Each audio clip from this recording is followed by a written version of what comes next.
Okay. Alright. It's time. It's time for the final battle. Let's do it. Alrighty then. Right. Let's see. Time for the end of this game. At least I think it is. It might be the end. Either way. Oh. Even brought in Gory. So witness, please state your name and occupation for the court. Yujin Mikitoba, lecturer in forensic medicine at the Imperial Yume University in Tokyo, Japan. And Professor Mikitoba, the young lady beside you is...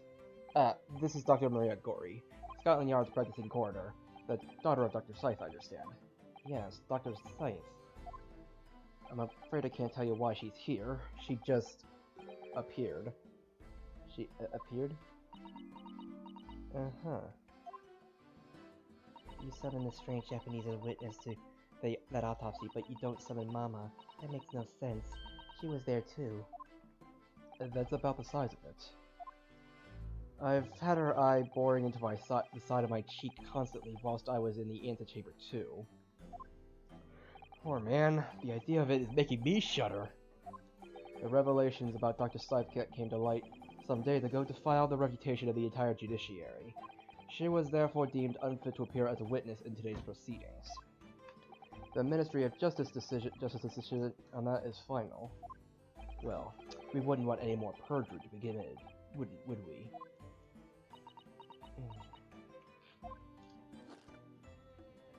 The Ministry of Justice? Some questionable strings are being pulled, I think.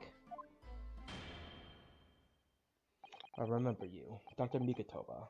I certainly never expected to be meeting you under these circumstances. Yes, it's been a long while, Lord Strongheart. The prosecution understands that you were a visiting student of forensic science in London until 10 years ago. That's right, I studied under Dr. Wilson at St. Sinners. So you were present at the autopsy of my brother, Lord Clint Van Zeeks. I was, yes. I assisted Dr. Wilson with the entire procedure.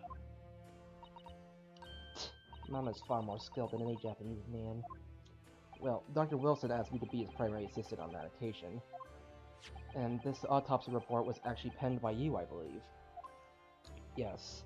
I noted all of the doctor's findings, and when we were done, he read through the document and signed it. Poor Mama. As secondary assistant, she wouldn't have had such a good view of all the innards. So, Professor, I need to clean my glasses.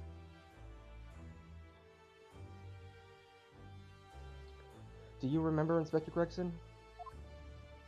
Yes, of course. If it wasn't for his insistence, Lord Van Zeek's autopsy would never have happened, but he was absolutely convinced that it would reveal this as evidence against Genshin, you see.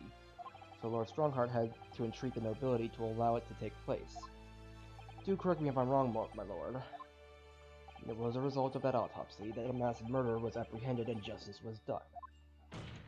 But Gregson admitted it, and before he was killed, he admitted that the results of the autopsy were fabricated. You were there at the time, so you must testify. You have an obligation to tell the truth about what really went on. Absolutely. That's precisely why I'm here. And that's why I'm here too. Very well then. You will give your formal testimony now, witness. Before you begin, a word of warning. Oh? You will state truthfully and accurately what you saw and what you heard at the time. I wouldn't dream of doing otherwise, my lord. The moment your testimony emerges on supposition, I will expel you from my courtroom. Remember that. Uh-huh.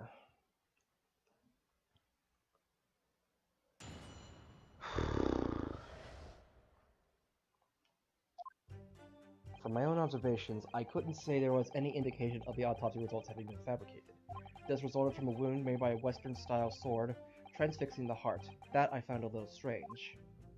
There were no other signs of internal injury, nothing questionable at all. It was just that beautiful but dangerous piece of evidence removed from the man's stomach.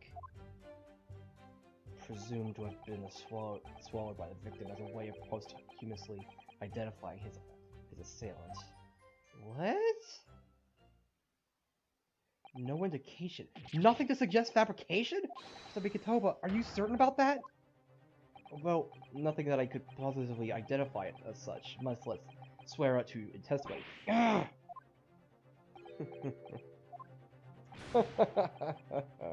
Well, that clears things up nicely. The only fabrication here, Asagi, has come from you. What? You claimed for the inspector confessed just before his death, but that is fabrication. No, he freely acknowledged it. I swear he did. Freely, with the tip of a sword at his throat, the man was clearly at wit's end. The court will give no credence to this confession that was uttered in obvious desperation. Quite simply, there was nothing questionable at all, about the investigation of Lord Clint Van Zeek's death.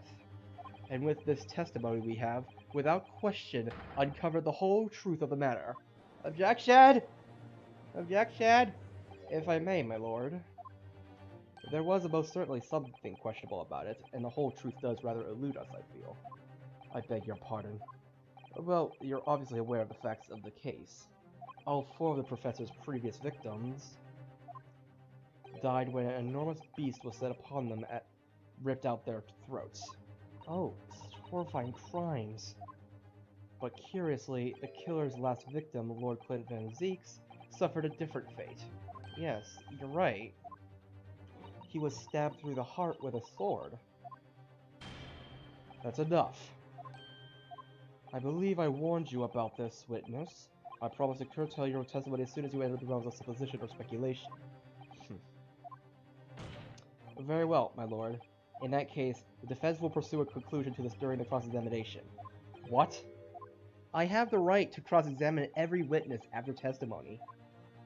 And I fully intend to exercise that right. Wait, did I? Okay.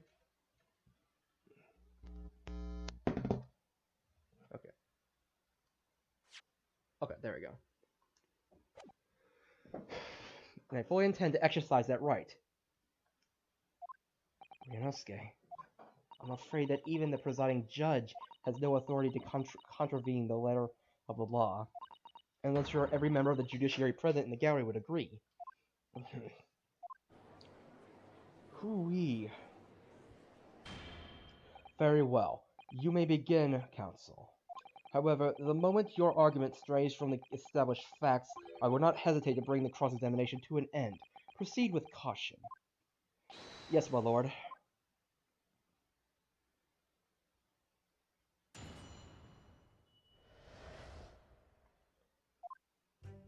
Okay.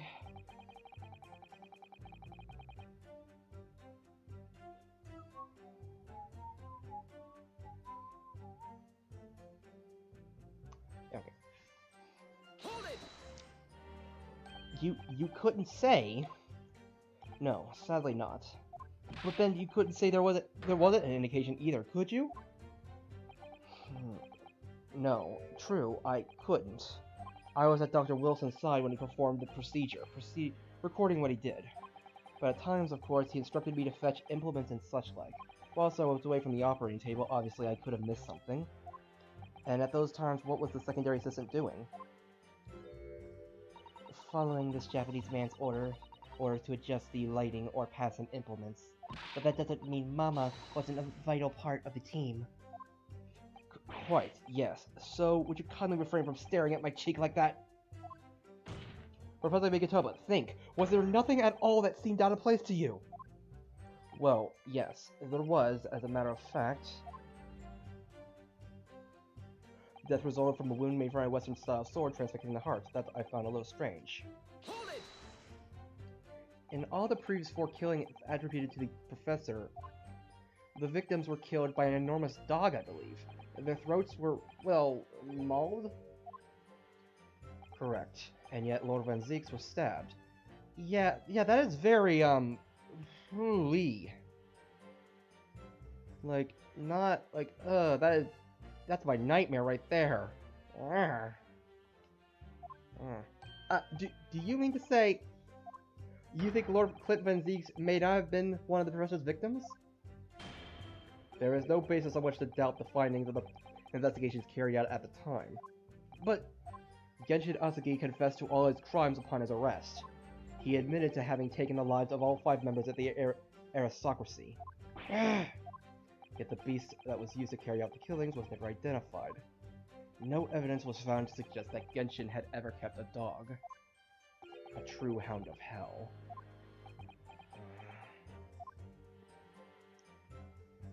There were no other signs of an internal injury, nothing questionable at all. Hold it! But, you weren't actually present at the autopsy yourself, were you, Dr. Gory? Does that matter? Well, I just wonder how useful your testimony can be in that case, really. I mean, it would be different if your mother, Dr. Slice, wouldn't stand, but... I've read all the paperwork about the case, and Mama's told me the story countless times. The statement I just made is exactly what is written in the autopsy report. I did confirm that myself at the time, it's true. Besides the stab wound, there were no other signs of internal trauma. I see. Mama told me all about it. Oh? She said there was nothing of note internally. But they did find an amazing piece of evidence, something unbelievable. Unbelievable? What do you mean? Come on, Dr. Gory, what was it?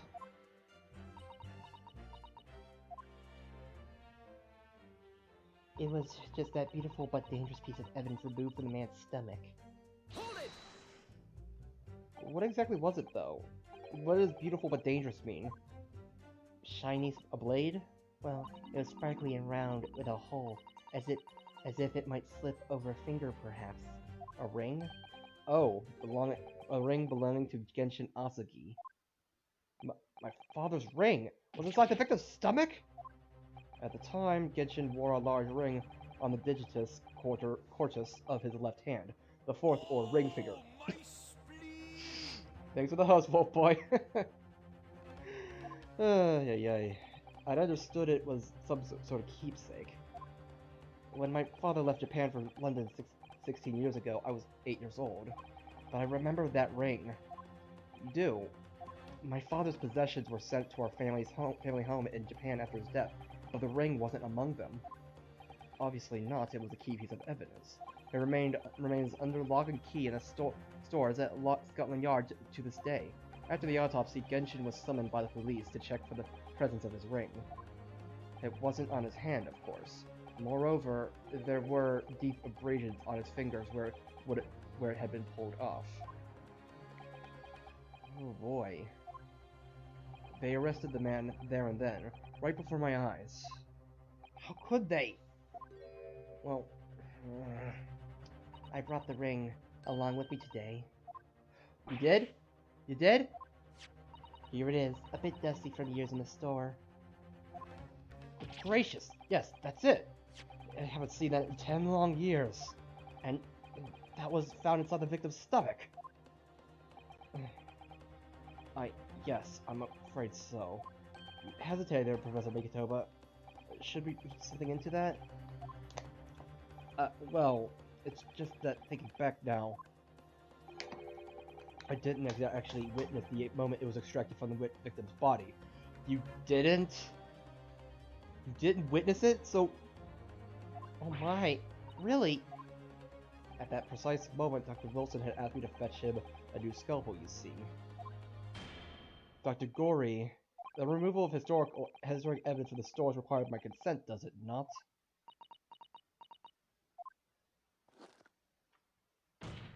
However it came to be here, the court cannot deny that it's crucial evidence for today's proceedings. Very well, you may submit it. Yes! Asagi's ring. Alright, let's see what we got. It's not the sort of ring normally seen in Japan. They almost look like claws protecting that jewel.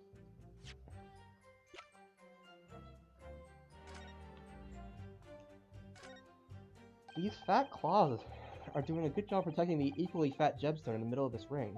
Yes, if you were clumsy, you could give yourself a rather nasty cut on them, I should think. Ow! Now my finger's bleeding. The claws really are sharp. Oh my, that was very clumsiness, Mr. Naruto. Even for you. Who would make such a dangerous ring? You couldn't swallow it without doing yourself some very serious damage. Surely, a sticky mochi bun about the size would go down much better with some red bean paste in the middle. Someone as clumsy as me would probably manage to choke on it somehow. Huh. Wait. So there should have been some throat. Like, surely this kind of thing would have, this would have led to, some internal bleeding in his throat, right? You must examine it very carefully, Mr. Naruto. Very carefully indeed. And swallowed by the victim is a way of posthumously identifying its assailant. Whoops. That's everything. Is it? Poor father, he looks so troubled. Perhaps because 10 years ago, something happened that's been weighing on his mind. Oh, I couldn't say were his words. The phrasing was very deliberate, I'm sure. I wonder if he's had his suspicions all these years. If that's the case, we need to use this cross-examination to prove what really happened, and remove any trace of doubt. If we can establish that Kazuma-sama's claim of fabricated evidence was true, we can't shy away from this now. Even if what we might uncover could lead to a total calamity. Don't worry, Mr. Naruto, I'll be right beside you. Whatever may happen.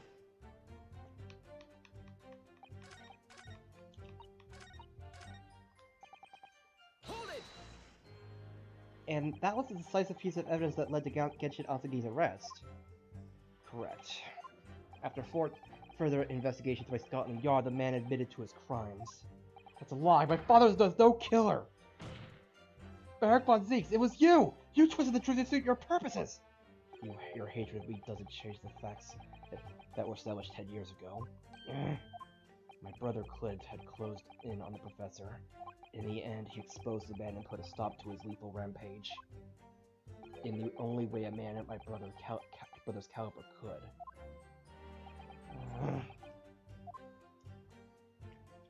Okay, well, surely this ring could possibly...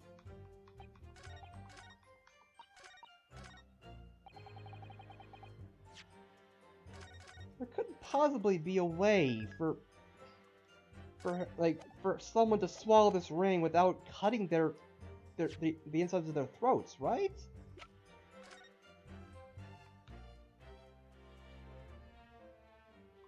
Okay, it's diamond.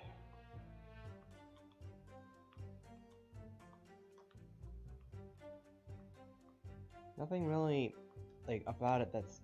But, let's... Objection! What? My lord, as counsel for the defense, I must object to that last statement. As a judge, I must deny your objection. There is no contradiction here. Oh. No contradiction other than the fact that a Far Eastern lawyer is practicing in a British courtroom. Put there by a not-so-far-away Lord Chief Justice, if you remember.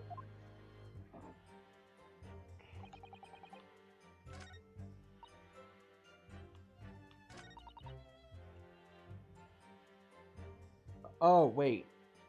I'm pretty sure this is where I'm supposed to have put that. I'm pretty sure. Oh, frick.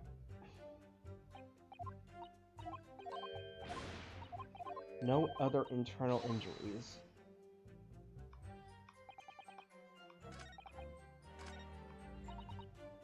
No other signs of internal injury, but... Objection! There we go, there we go. The court has heard that the ring was extracted from the victim's stomach, but you didn't actually see it being removed, did you, Professor Mikitopa?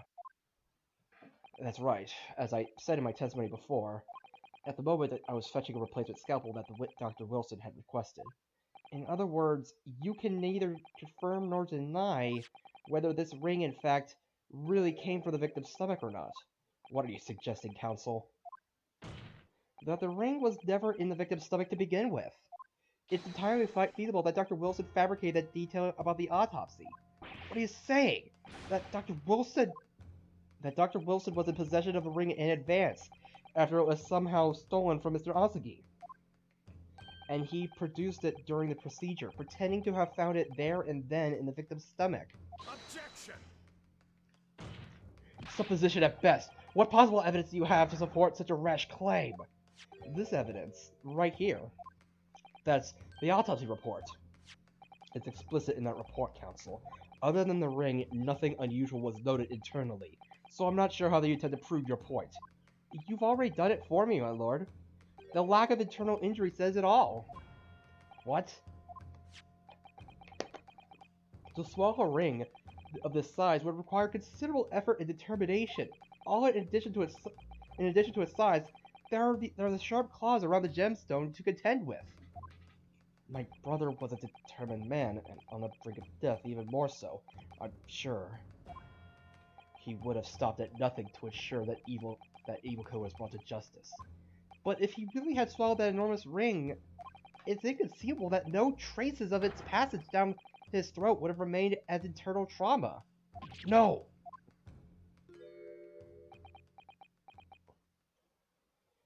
And there you arrived at the sticking point.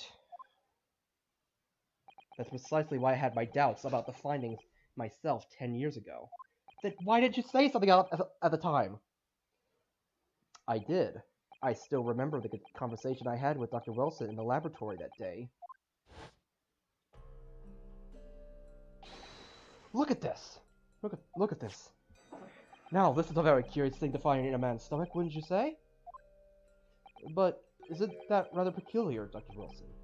What's that now, Mikitoba? Well, if you swallowed a ring of that size with those sharp metal claws that it has, surely you'd expect to see some damage to the throat and esophagus. Torn mucous membranes at the very least. Dr. Mikitoba, may I remind you that I have vastly more experience than you. I'm terribly sorry. I can think of plenty of ways to explain why no injuries would be seen. No, let's say this. The victim would appear to have ingested the item as evidence to identify his assailant. Go ahead, run it down.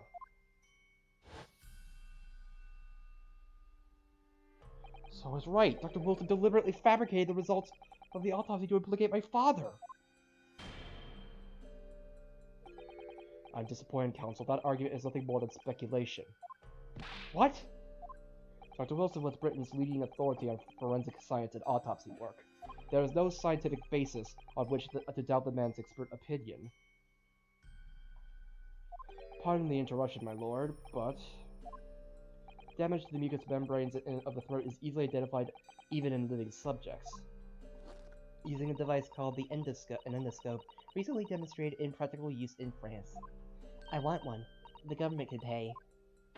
I don't think so, and Dr. Gori, rest assured that your removal of evidence from the stores without permission will not go unpunished.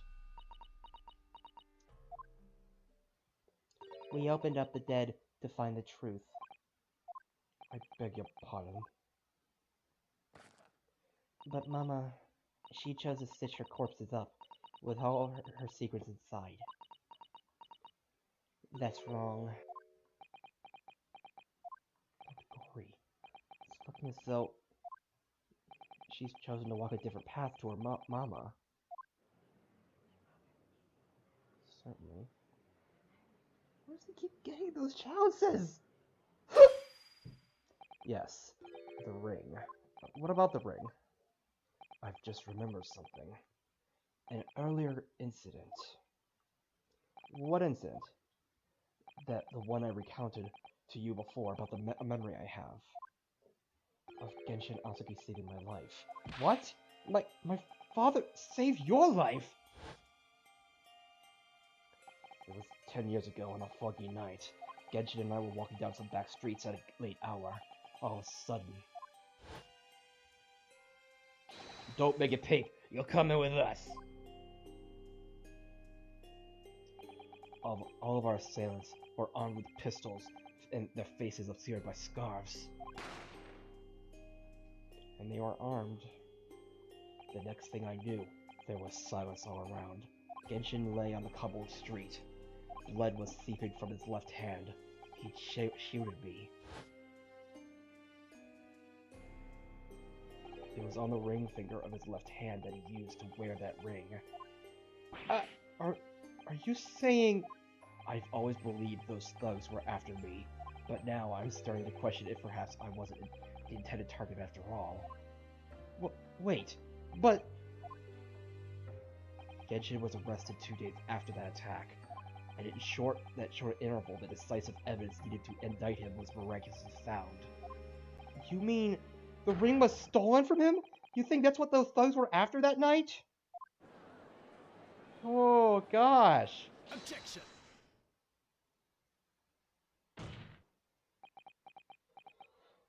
You pathetic coward.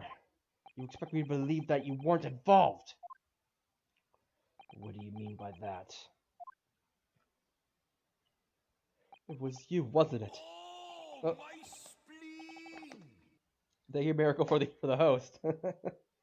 It was you, wasn't it? You're the one who took it. You stole my father's ring. You set the whole thing up so that you could paint him as the mass murderer and have him arrested. Kazuma, open your eyes. Ryunosuke, you must know deep down. The truth can be completely obscured even when your judgment is only slightly clouded. But at the moment, you seem to be floundering through a dense fog. Is that why you're so insistent I should be present in this trial? To see you like this?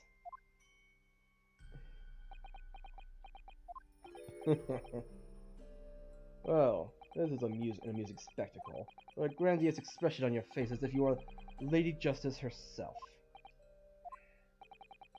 It seems you thoroughly convinced yourself of this alleged fabrication of the autopsy results. So much so that you are apparently blind to the blatant contradiction that would be born of it. What? Though it's extremely hard to believe, let us imagine that there was some misconduct during the autopsy. If that were the case, why would Asagi not have disputed the findings in his trial?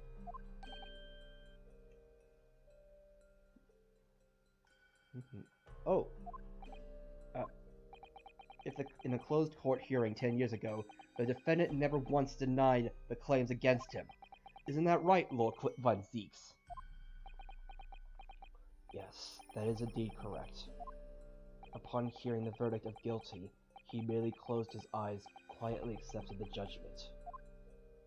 The actions of a man who had accepted responsibility for his deeds and is resigned to his fate. Do you think that maybe... Is it possible that he killed one of the thugs and that's what he thought he was arrested for? But then... Oh my, that is very strange. If Mr. Oski did nothing to oppose the charges against him, then that would surely mean there was no fabricated evidence. An obvious conclusion at which you should have arrived many minutes ago, Prosecutor Oski. Your twisted loyalty and clouded judgment are hampering your ability for logical thought.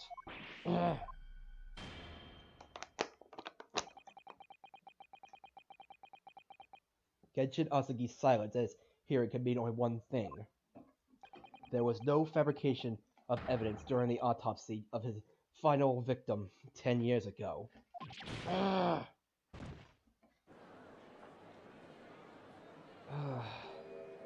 But that autopsy was all above board.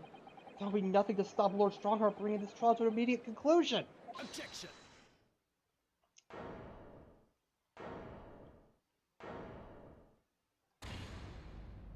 Thank you, Ryunosuke. If it wasn't for your frank words just now, this trial may very well have ended prematurely. Kazuma? What's this latest absurdity, Council? My lord, your reasoning is perfectly sound, but for one giant hole. I beg your pardon. Huh? You claim my father's silence was due to the fact that there was no fabricated evidence. Uh-huh. But there's another possible explanation. You've overlooked the possibility that he had a reason for maintaining that silence. Objection! Silence that would lead him to being convicted and sent to his death?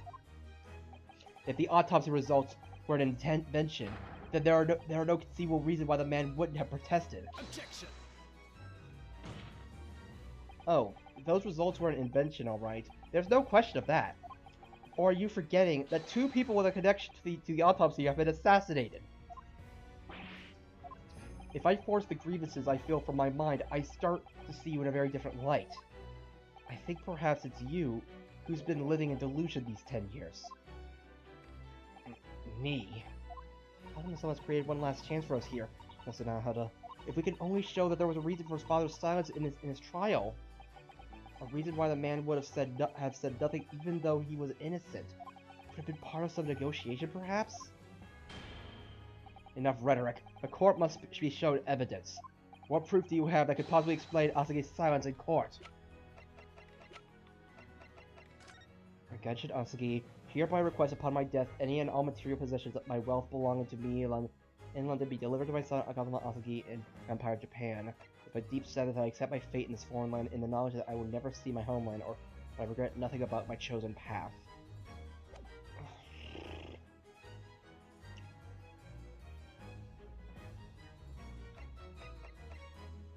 It's the only thing of Asagi that we really have. Well, the only thing of Genshin's that we have, so perhaps this is the defense's answer to that question. As I indicated before, my patience for rhetoric is growing thin. Okay, never mind. You could have at least accompanied that penalty with an explanation of why that answer was wrong. If Kazuma's father knew that the evidence being used to convict him was fabricated, why would he have said nothing in his trial? If it were me, I would have protested my innocence until I'm blue in the face. So, if we're right about the autopsy results, there must have been a strong reason for his silence. Well then, perhaps he was saying nothing in exchange for some sort of clemency. That could be it. Wait a minute. The escape! Enough rhetoric. Wait a minute.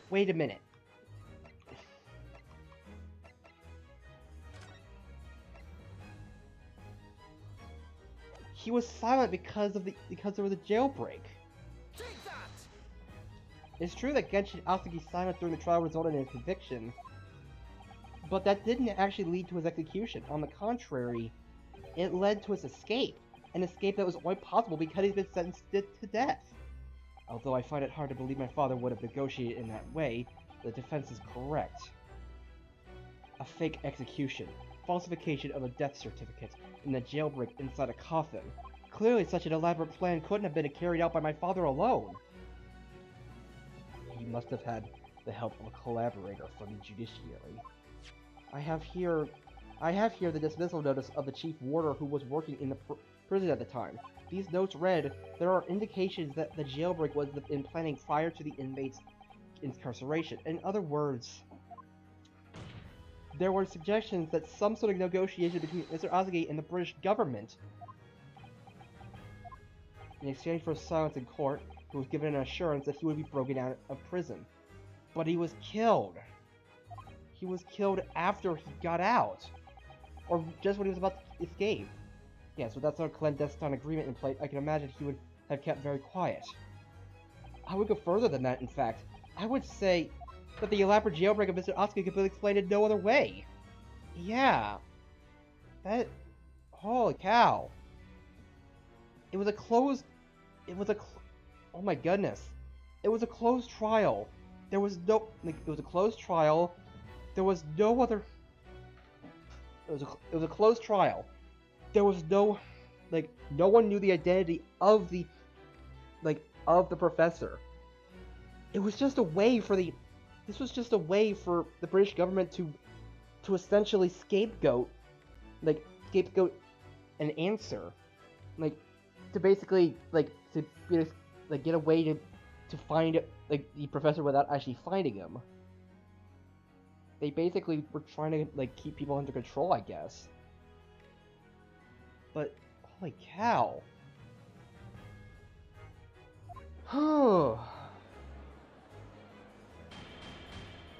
Order. First fabricate evidence, and now a jailbreak conspiracy. Of course, because it's all intimately linked. The prosecution wishes to summon new witnesses to the stand. Witnesses? People who can testify about the jailbreak that took place 10 years ago. Governor Kaiden. That's poor Chief Warder at the prison. I won't allow this trial to turn into a farce. To tell the governor of a prison after all these years. Oh, it wouldn't be any trouble, my lord. What? Father? My dear friend may appear to be a little rattle-pated at times, but I can assure you he's extremely thorough. He wired both Barkley and the local prison earlier, asking Governor Kaiden and Mr. Vigil to attend the Old Bailey as a matter of extreme urgency. Yes! Mr. Schultz did that! Yes! Are you telling me that? Both men are, unless I'm much mistaken, waiting just outside the courtroom at this very moment. Let's bring him in! Come on! Let's bring in more witnesses! My lord, you must permit this trial to proceed as you declared at its outset. You promised that we would stop at nothing to uncover the whole truth behind these disturbing findings. Oh boy! Very well. Bring in the witnesses. Make no mistake, I too would like nothing more than to lay this business to rest once and for all. Oh boy. I did not imagine this was going to be how this case was going to go. I did not expect it, like this fight against, or like this, basically this battle against the judge to go this way. Would the new witnesses state their names and occupations for the court, please? Hi, Barry Kaiden, Governor of Barkley Prison. Everyone calls me Gossip. I tell jilted tidbits of your other persona, if you don't mind. Oh, I do beg your pardon. Of course.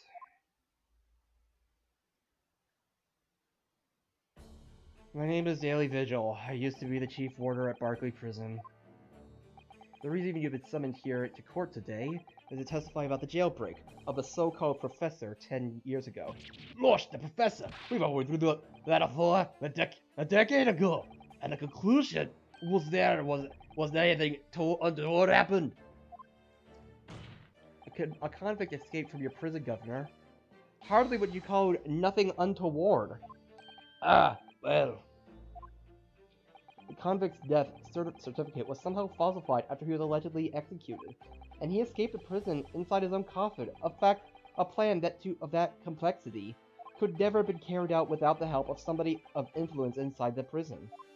Governor Kaiden, don't imagine the passage of time will afford you any protection. If it turns out that you were involved in the plot to break Mr. Asagi out of your prison, then of course, the consequences will be very serious. In all likelihood, a capital punishment. God, hold on there, Andy. All I did was... Witness, Governor Kaiden. Aye, sir. You have a critical role to play in the public safety of our country, a great responsibility to shoulder. The significance of your testimony in court cannot be understated, therefore think carefully before you speak. And Prosecutor Asagi, if you threaten the witness again, you will be held in contempt of court. My apologies, my lord. There is no disputing the fact that an intricate jailbreak plot was enacted 10 years ago. Clearly, you were both involved in some way. So you will testify before the court now and explain exactly what took place. Very well. Let the witnesses give their formal testimony. Tell the court everything you know of the plot to break Asagi out of Barkley 10 years ago.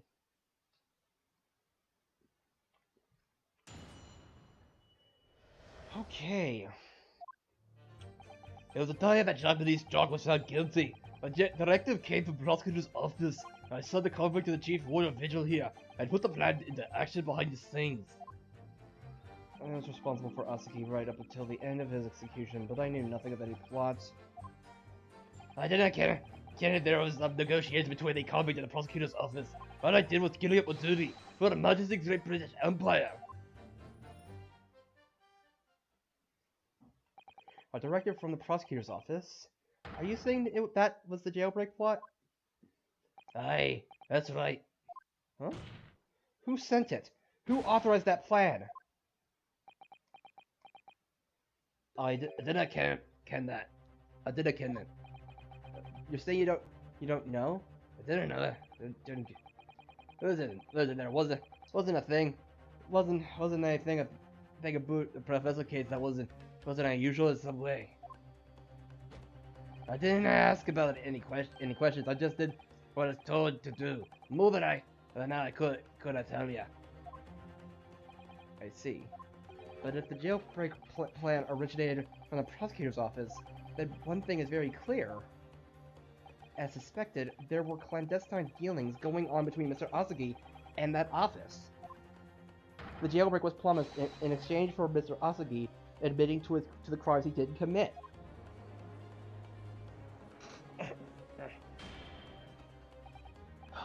That, counsel, is nothing more than speculation on your part. So, let me ask the defense. Oh, yes, my lord. I fail to see how these witnesses have any more pertinent information here. Do you intend to assert your right to cross-examination? Absolutely, I have no intention of squandering a single opportunity, my lord. It seems all you Japanese are fiercely tenacious. Very well, proceed, counsel.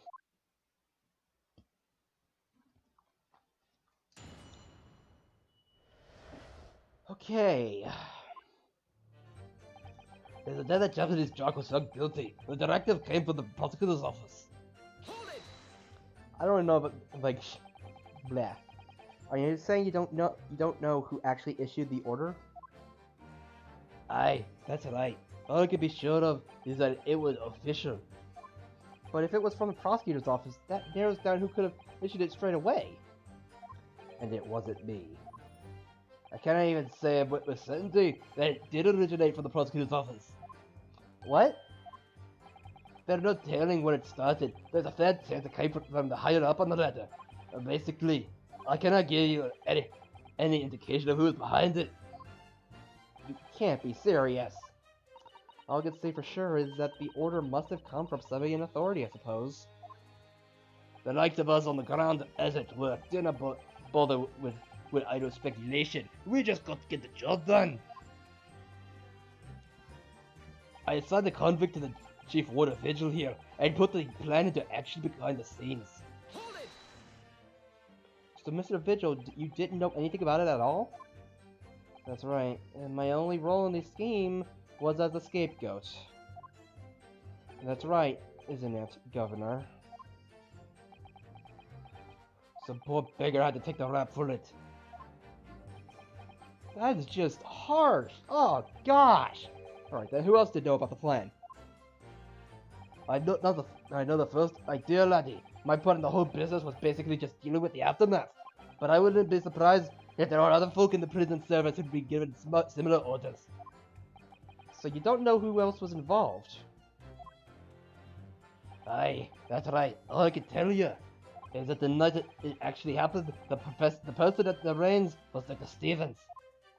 Dr. Courtney Stevens, or Dr. Scythe as she's known now. Why did I have to get caught up in such a terrible business? I was responsible for Asagi right up until the night of his execution, but I knew nothing of any plot. Hold it! Did you not notice anything unusual happening in the lead up to that night? Oh, everything was unusual. Exception after exception. After all, it was the professor. The man had terrorized the country as never before with his crimes. And in order to hide his identity, he was forced to wear an iron mask over his head. Hideous treatment. The fellow was surprisingly docile for somebody who's taken the lives of 5 of the country's nobles. Being the chief warder, I was the only person permitted to approach his cell. I can still hardly believe that I was duped by my own country. I believe you jumped out from the window of the governor's office when the jailbreak was blamed on you, didn't you? Gosh, Vigil, I cannot apologize enough. No, Governor, I don't believe you can. It won't change what's happened. And what else can you tell us about the situation, Governor Kaiden? I didn't care if there was some negotiation between the convict and the prosecutor's office. Hold it! But you already acknowledged that orders came from the prosecutor's office to arrange for the man's escape. There must have been some sort of negotiation. It's the only explanation. Aye, well, that be as it may, I didn't care nothing about it. The witness stand is no place for telling what don't know for sure. Fucking that much I do. Then I presume you also know this. Not telling what you do know is a criminal offense. So you were just following orders, is that it? I'm afraid that won't absolve you of guilt here. A man was still killed illegally, even if he was a condemned criminal. You may very well be found complicit in murder, Governor. Are we both just, like, picking on this guy? So that's what it's to be, is it? Even with a threat of conviction, you won't break your silence? Oh boy. All I did was carry out my duty for Her Majesty's great British Empire. Hold it! Did you carry out the plan in its entirety? Aye. I did everything I could at the time. As you know, Genshin Asagi was shot dead in Lowgate Cemetery after the escape. Tell me, was that part of the plan too? My instructions were to do with getting the joke out of them. In the jail and nothing more. I cannot tell you anything about what happened after that. Only, personally, I believe his death was the last part of the plan. Excuse me. Mr. Vigil, is something wrong?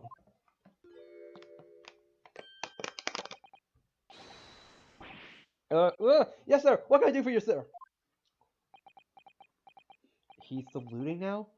What is this? Some sort of Barclay convention? What Governor Kaiden was just saying seemed to upset you. Did it bring something to mind, perhaps?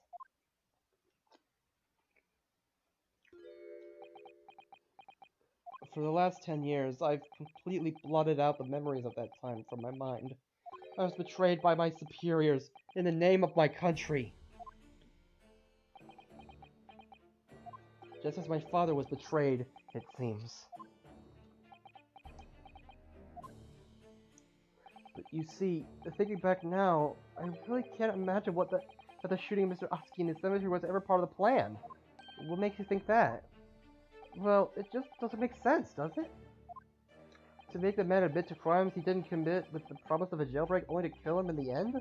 That's treachery of the worst kind, but the point is, if the intention was always to betray him, why would there be any need for all the chicaneries of an escape? Yeah, if they were planning on, like, on betraying him in the end, they would have just carried out the execution, and no one would have had to, and no lives would have had to be ruined. Instead, they went through all this just for what? If whoever negotiated with Atsuki never intended to keep his or her end of the bargain, it would have been far simpler just to let the man be executed in prison as dictated by his sentence. It all happened in that vast chamber of secrets that is Barclay, behind the high prison walls. I suppose nobody knows what really went on in the execution room now. Yes, it's an unsettling mystery, certainly. Truth be told, there is a weird matter that's never quite made sense to me. If you believe that there was some kind of negotiation behind the jailbreak between Atsuki and our body at the top, it doesn't quite add up, does it? Governor Kaiden, I must insist that you explain these doubts that you have, by amending your formal testimony. Gods! Aye, go on then. I think I'm hurting my throat doing that voice, but oh well. It seems to me that the Japanese fella didn't have nothing to bargain with. Hold it! Admitting to the crimes, that was what he had to bargain with, surely. I cannot see that myself. After all, did the prosecution have conclusive evidence against the Carly, eh? This, you mean, is discovered during the victim's final autopsy. There's every possibility this conclusive evidence was fabricated by Scott and Yard and the prosecutor's office. Objection! Possibilities are all very well, but nothing has been proven. You can holler about misconduct in the trial 10 years ago all you like. But if you can't establish that it happened with hard evidence, no one's going to listen.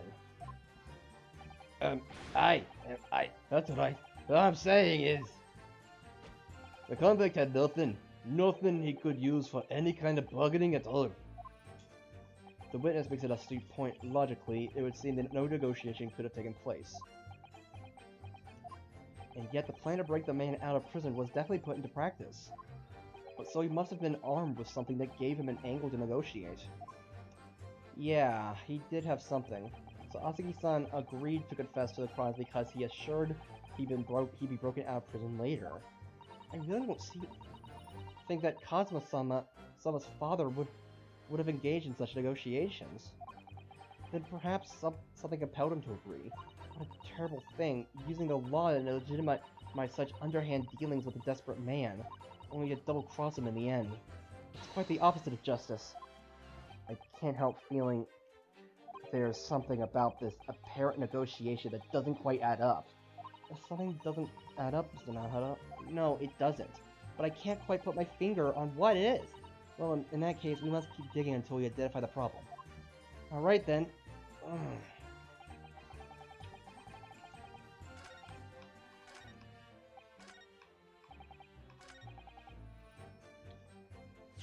Okay, this is where the Oski papers come in. I am very sure.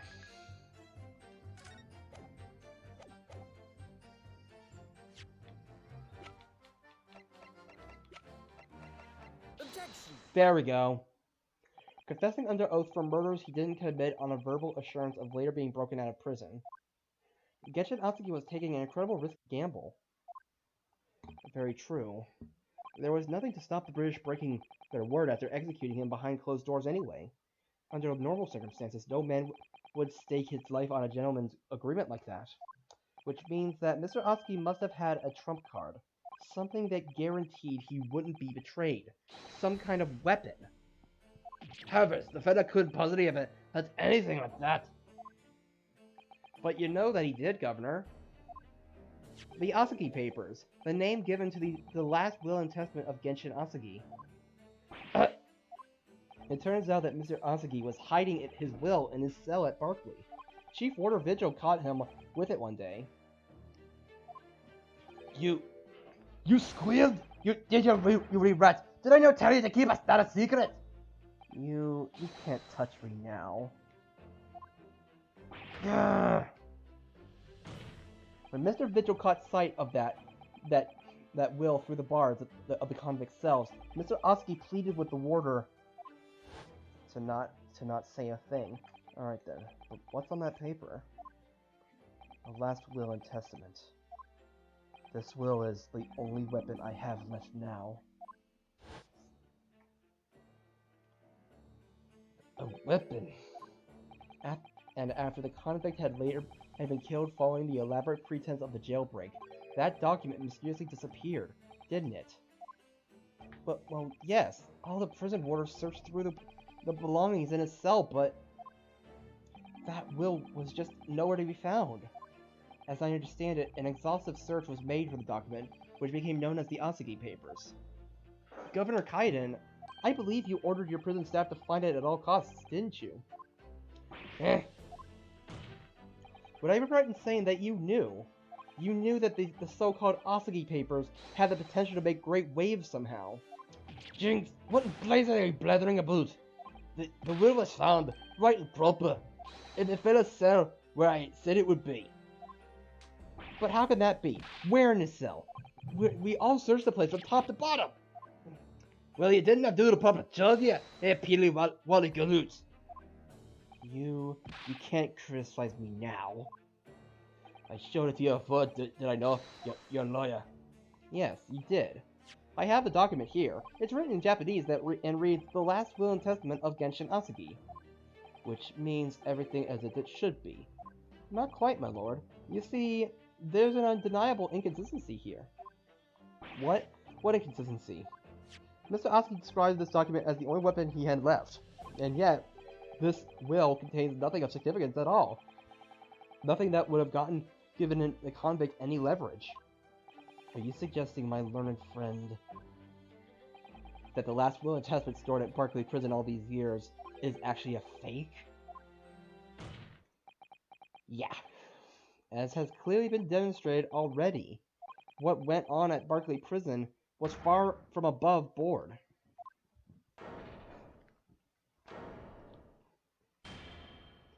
That last vilification by the defense was an affront to the entire British legal system. This absurd notion of a weapon is something for which we have only the former Chief Warder's word. The man could easily be lying, or at the very least sorely mistaken. What? No, ow, I definitely heard him say that! I swear! Clearly we need to get to the bottom of this. We need to know exactly what happened with these so-called Asagi papers. A waste of time. If the will was fake, where is the real document? Objection! Mr. Vigil was stabbed in the back by the judiciary 10 years ago. He lost everything, very nearly his own life. And now you're going to do it again. You're going to brand him a liar and turn your back on him without even letting him defend himself. It's clear that Butler is hiding something. It's clear that the jailbreak was masterminded by somebody in the prosecutor's office. It's clear that some illicit negotiations took place. Is your lordship just going to gloss over these obvious and reprehensible facts? What did you say? You're more for the chief warder. Have him testify again. The trial must go on. The man's voice must be heard. It would seem that a vocal few here are utterly blind to the truth. Very well, then. Let the witness testify again. Tell the court precisely what you think you saw at the convict's last will and testament. Yes, sir, my lord.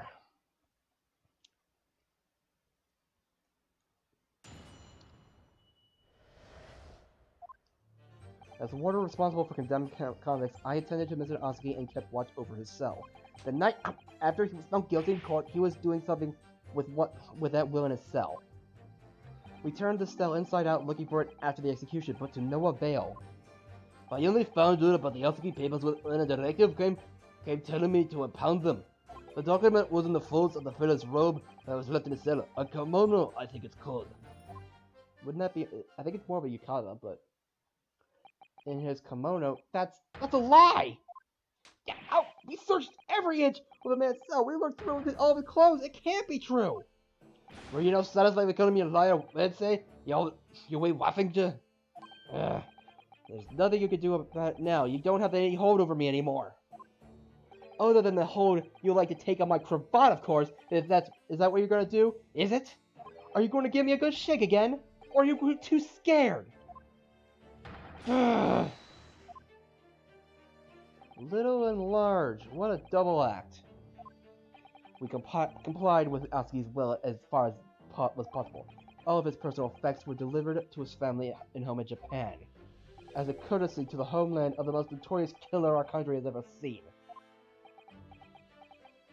And we were much obliged. I can confirm that all my father's belongings arrived safely, except for the ring. Aye, I do cannot deny the handwriting. Is that of your old man, eh? Yes, there's no mistaking that it's my father's brushwork. Really? And this last will and testament was the man's last weapon, was it? I think we would safely assume that the victim was merely prattling, knowing that his end was nigh. Hoo-wee. So, counsel for defense, your cross-examination, please. Yes, my lord. Let's go! Let's go! As the warder responsible for the condemned convicts, I attended Mr. Osugi and kept watch over his cell. Hold it! So that would mean you conversed with Mr. Osugi? Yes, certainly. Though there was precious little time before his execution was due. He was remarkably calm, considering his days were very much numbered. In all honesty, he really didn't strike one as a man capable of mass murder. Yet he confessed it in full to the crimes. I know. That's why I felt compelled to ask him one day. I could still recall his reply. I'm guilty of the unforgivable crime of ending another human's life. Yes. But he was so tranquil and intelligent. It put me in mind of an Eastern holy man. And what about the will that you saw with him? What did you tell him about it? Tell us about that. It was the beginning of all the drama. I remember it very well. Yes. The night after he was found guilty in court, he was doing something with that will in his cell. Hold it! He pleaded with you not to report him, didn't he? Yes, that's right. And like the vampire, yeah, you didn't tell me a blatant breed of self that was. I could see the man had a noble spirit. I found myself wanting to treat him accordingly. But according to what you told us 2 days ago, the convict has been strictly forbidden from having any writing material whatsoever. Yes, you're quite right. So when exactly was the will penned? That was before the man was remanded in Berkeley, obviously. Yes, at the prosecutor's office under supervision of the relevant authorities. I personally instructed Asagi to make a will for the benefit of his family in his homeland. In that case, why was it found in his cell? What do you mean by that? Well, if it was penned at the prosecutor's office, would you have expected it would be remained there for safekeeping? Surely. It's curious. There doesn't seem to be any obvious explanation for why it was subsequently found in the convict's cell. Well, the defense makes an astute point. Well, Governor? A prison governor cannot be expected to ken the inner workings of the prosecutor's office. In that case, Lord Strongheart, perhaps he could shed some light on the matter. I'm unable to offer an explanation here and now. I would have to consult with the notary responsible for the will at the time. Bring him in! Bring in the notary! Bring in the notary! The fact that my father's will was discovered in his cell is clearly inconsistent with what was expected. I want to know why. Another inexplicable mystery, then. Well, the thing about that will... We turned the cell inside out looking for it after the execution, but to no avail.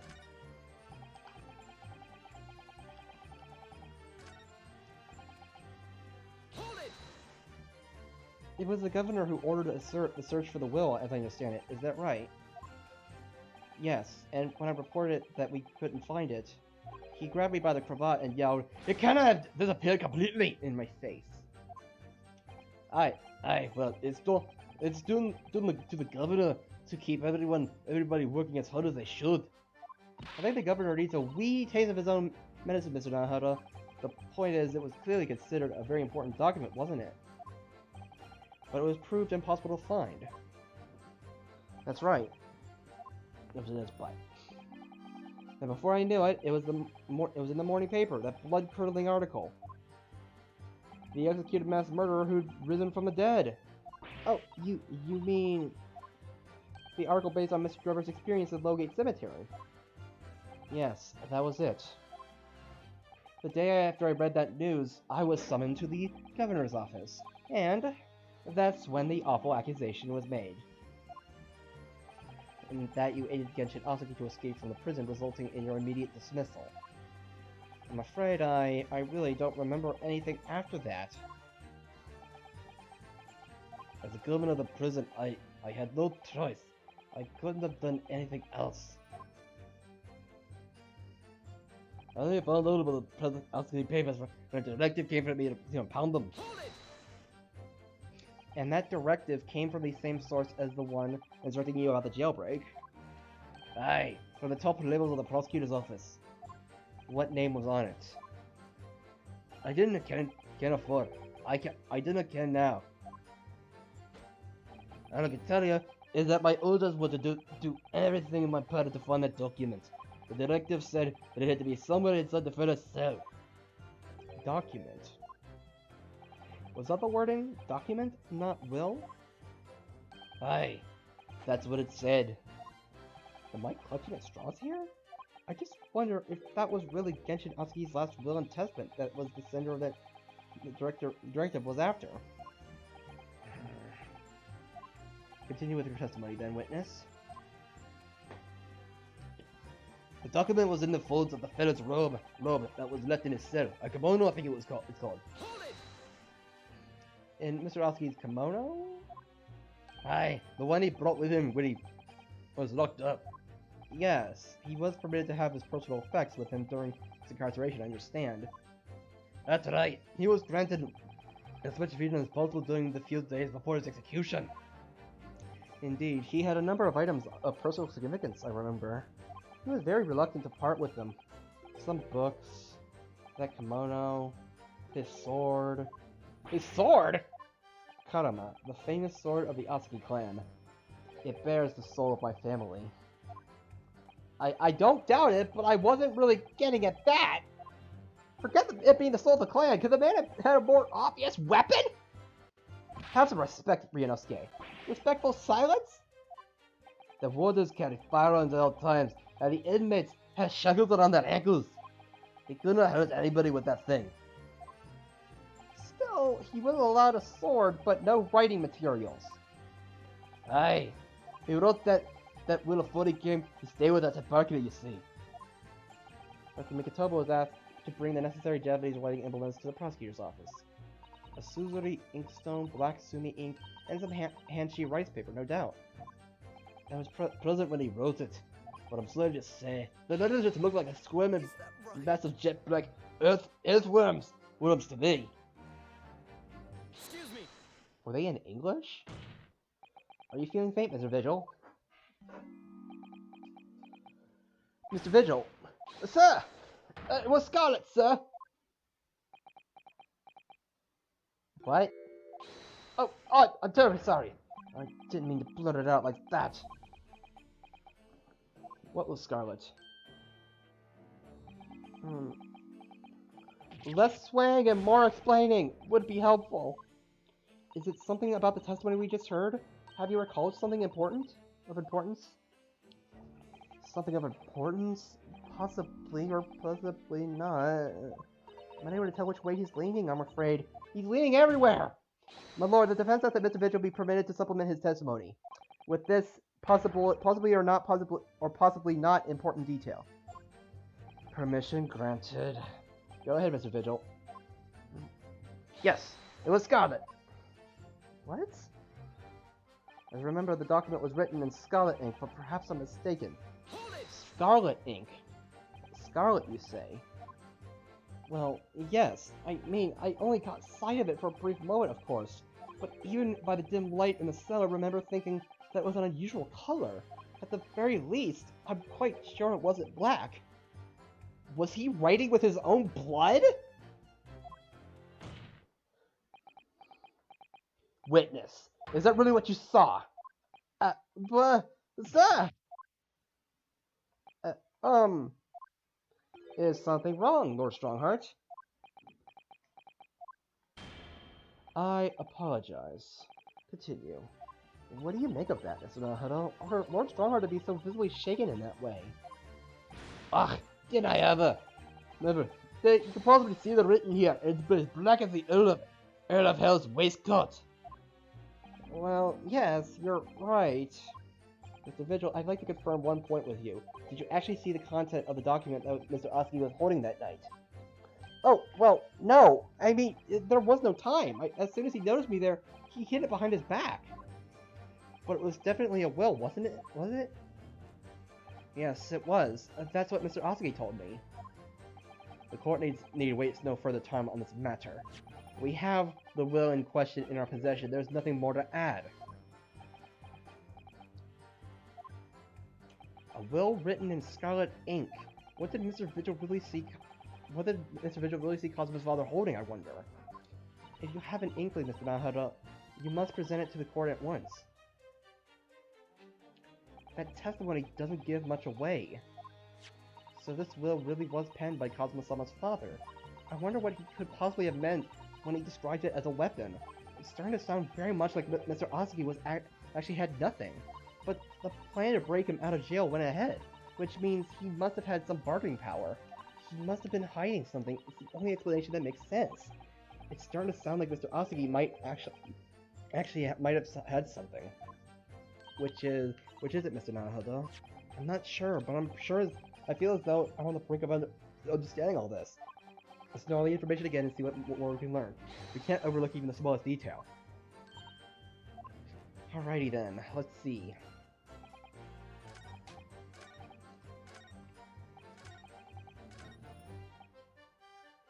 Scarlet ink. Scarlet ink. He had to be could it be that he wrote it in his own blood?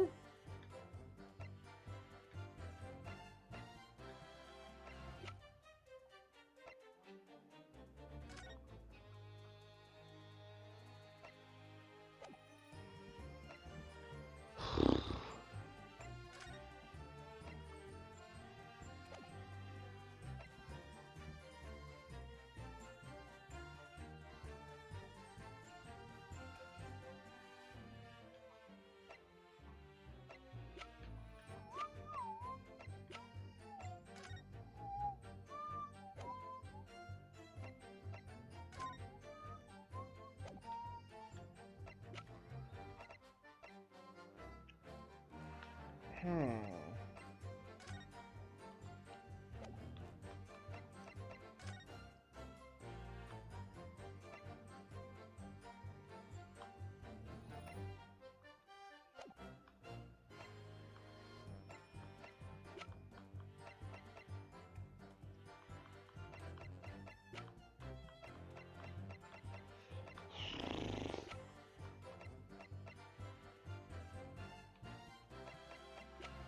Okay.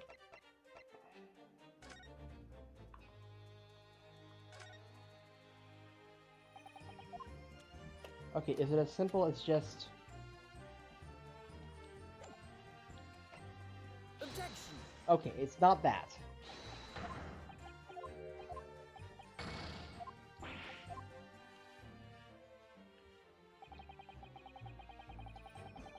Hmm.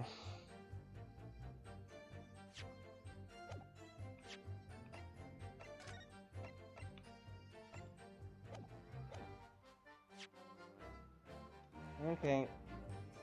What are you gonna tell me, game?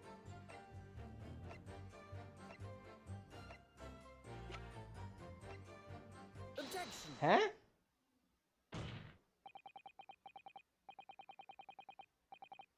Wait. Wait a minute.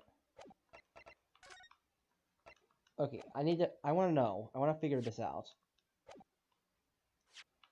What about that? Death from a single stab wound to the heart. Superficial wounds indicative of a duel.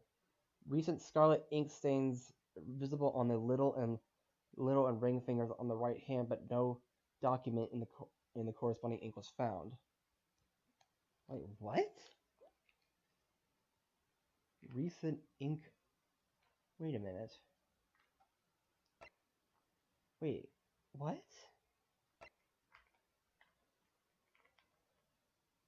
But no document in the corresponding ink was found.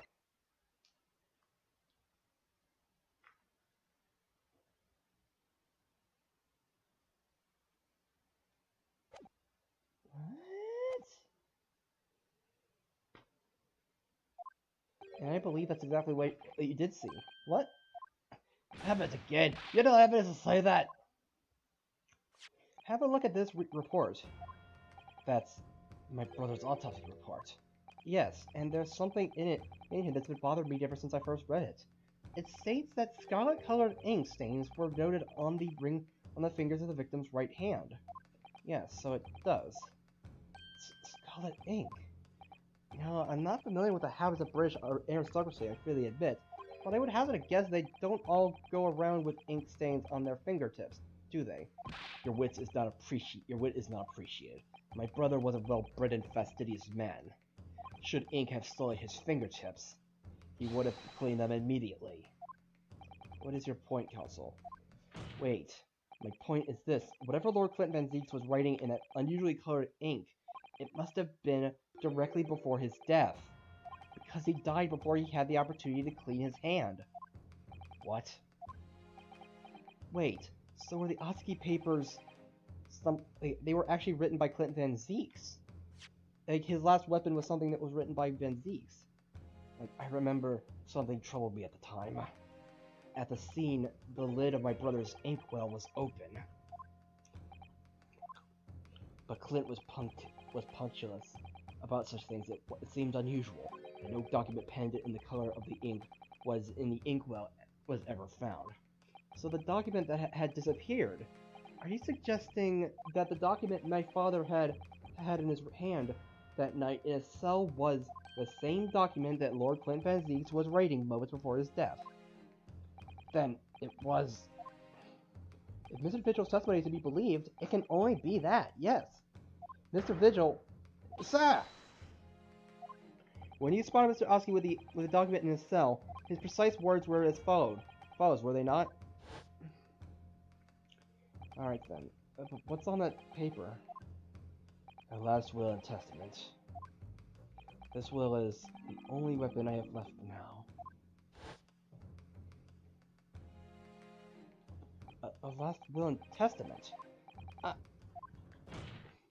If the conversation really did go as Mr. Vigil says, than what we know to like completely changes the meaning of what Mr. Oski said. You really think Mr. Vigil didn't indeed see the convict with a will, but it wasn't that of Genshin Asagi. It was the last will and testament of Lord Clint Van Zeeks. No. What? Clint Van Zeeks had... Objection! Oh boy. This madness. My brother's last will and testament? That would mean he had chosen to die. That is what it would mean. Yes. What? No. Impossible! That is utterly out of the question! Lord Van Zeeks. Clint was pursuing the professor. He consumed him day and night. Whatever happened, he would never have abandoned his investigation before his conclusion. Never! He went until the job was done. Until the killer was caught. The idea that he would willingly accept his own death is obscene! Objection! And yet, we can be sure that it was that he was writing his will moments before his death.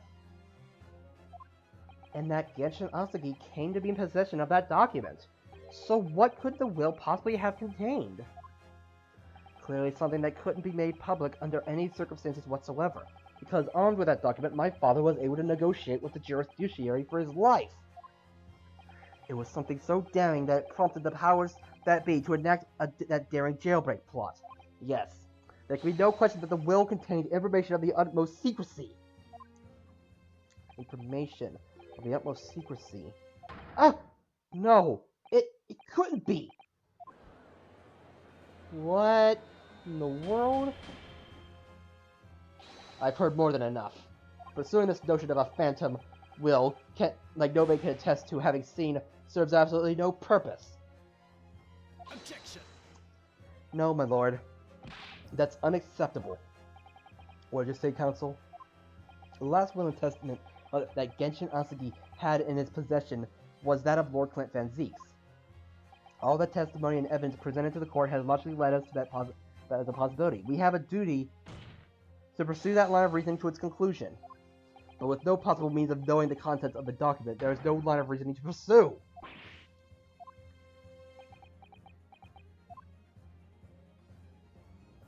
A reason why Lord Clint Van Zeeks, a man of high noble standing, would have chosen death. Information so secret people in the judiciary would be willing to negotiate the jailbreak of a condemned killer. The only explanation that fits those facts is the unthinkable truth that turns everything absolutely on its head. But it's just too hideous. So now, hold up. However difficult the situation might become, you work with your client in pursuit of the truth. That's what you resolved to do when you entered the courtroom this morning, if I'm not mistaken. Mrs. Sato, oh my gosh. So hold your head high and keep soldiering on.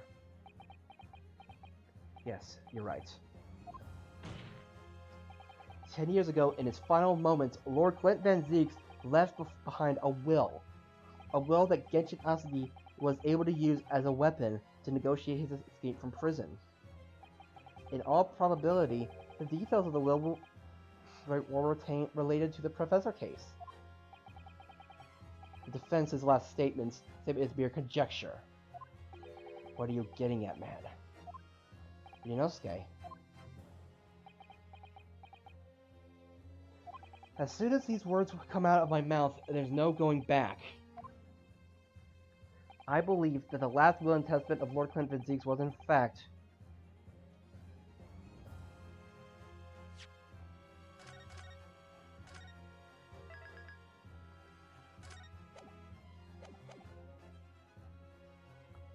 an accusation? Obviously, it must have been an accusation. An accusation? Yes, revealing the true identity of the professor. Which would explain why Asagi took it, since it was he implicated by the document. Objection! No, in that case, the will wouldn't have given Mr. Asagi any bargaining power at all. Then you're suggesting the accusation was against some other person? Objection! No, if that were the case, the two men would surely have collaborated to pursue the culprit together. Then your whole argument falls down! Okay. Can I object to the penalty too? It's apparent that the defense's explanation has no real substance. This line of inquiry is dead. Von Ryunosuke, I know you! You've seen the heart of this, haven't you?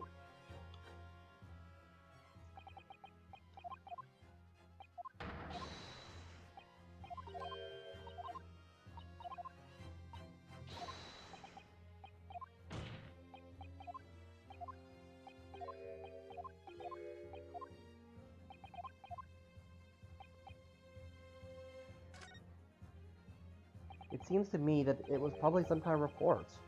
Some kind of? Well, remember that Lord Van Zeeks was a well-bred and fastidious man. No, when the end was near, he probably wanted to tie up the loose end of all of his outstanding oh, frick. My brother had no outstanding business. Huh? Clint would have a full account written the instant there was even a hint of something to report. He must have worn out a lot of pens. A business report would never be penned in Scarlet Ink Council. Oh boy. Okay. So, confession. So it's Islamic inquiries. I know you. You've seen to the heart of this, haven't you? Okay. Because I have no idea what... Like, is the confession about... So wait, is the confession about that he was the professor all this time?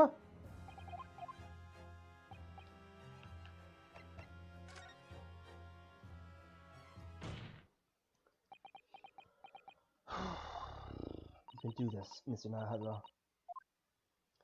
I believe that what Lord Clint Van Zeeks actually penned that day was a confession.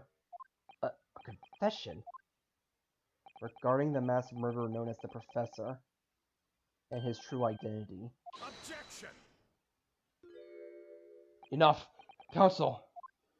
What are you saying? Do you even realize? A confession about the true identity of the Professor. That would mean...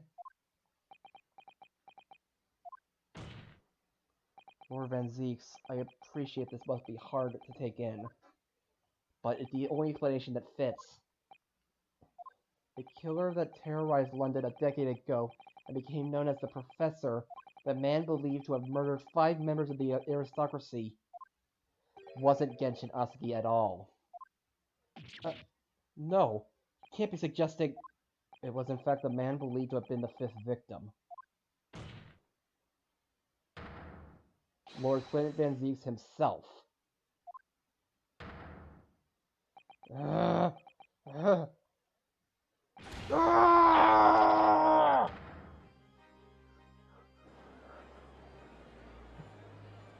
It's finally open, is it? Pandora's box. The Brad Van Zeeks family, they've been thoroughbred of the British judiciary for years. And Lord Clint Van Zeeks, he was a paragon of justice in the capital. But he was actually a mass murderer, a perpetrator of atrocities of the last nature. The general public never found it out. The law and order would have been... My brother. The country would be finished. My brother. This is too awful. Poor Lord Van Zeeks. Oh. I wonder, though, did he never suspect? Mr. Nahara, Lord Barrack Van Zeeks is a brilliant prosecutor. Is it conceivable that he didn't realize what his older brother really was? Order in the court! Lord Van Zeeks. The professor made use of an enormous hound as his murder weapon. Tell me, did your brother own a dog? Yes, he did. Balmung. He was a well-known hunting dog. People called him a giant. I don't believe this.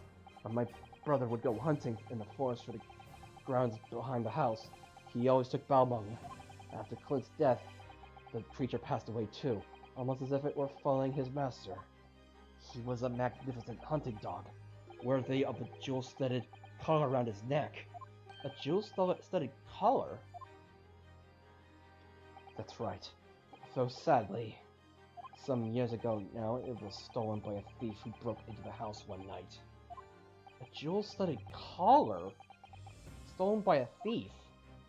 So it happens that myself and my colleagues have come across such a collar during our time in London. How could you?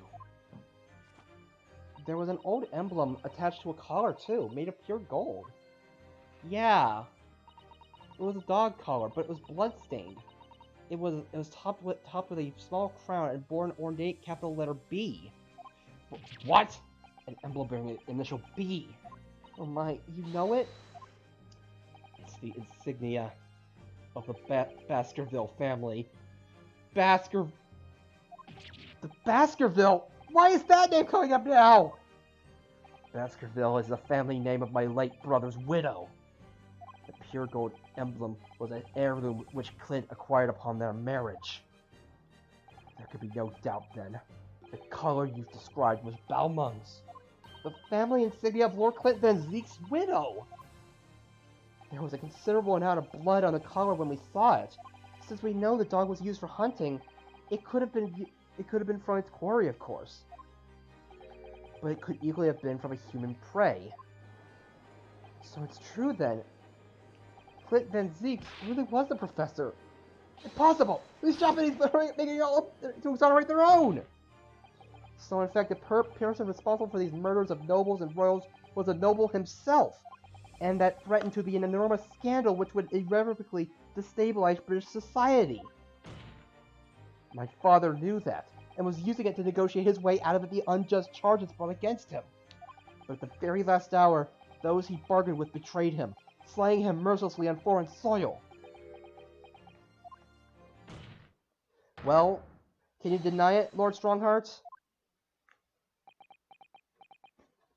10 years have passed, and still now the 6 million inhabitants of our great capital rest easy believing that justice was done. Though his anonymity remained, the diabolical murderer was caught and executed. Very well then, you may have the truth.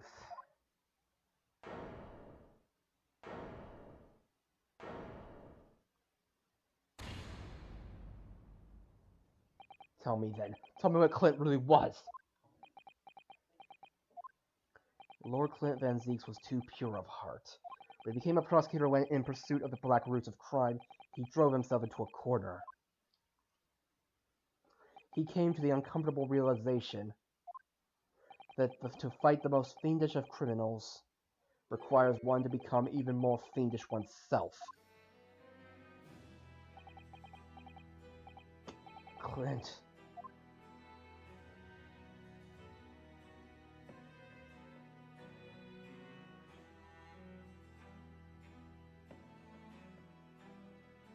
The 19th century was a truly miraculous 100 years for Great Britain, and indeed the whole world. New industry, new technology, and with the birth of the Metropolitan Police Service, new law and order. But these dazzling new developments meant ever deeper shadows were cast on society. Water sullied by factories, air thick with noxious fumes, and crime growing daily to fill the darkness. While Clint Van Zeeks made it his mission to combat that darkness. But as time went on, it slowly ate at his soul until eventually he was consumed. It's ironic, really, and somewhat surprising that the truth has once again been unearthed by a Japanese. Once again, what do you mean? 10 years ago, your father, Genshin Asaki, turned up at my office one night. The professor? Yes, beyond all shadow of doubt. You must issue a warrant to search his home at once! Don't be absurd. The man comes from one of our country's most illustrious families. He's a paragon of justice here in the capital. Yes, that's the point! That's why none of you British can see it! He's using his noble status as a diversion whilst he commits these atrocious crimes behind the scenes! Do you have evidence? Nothing definitive as yet. But he keeps an enormous savage hound on the estate. We need the full support of the judiciary for this. We're up against a member of the aristocracy. So a large family estate has a fierce guard dog. You should know that it's commonplace here in Britain. I'm sorry, but I can't possibly put Scotland Yard on this based on the tenuous accusation of a visiting student.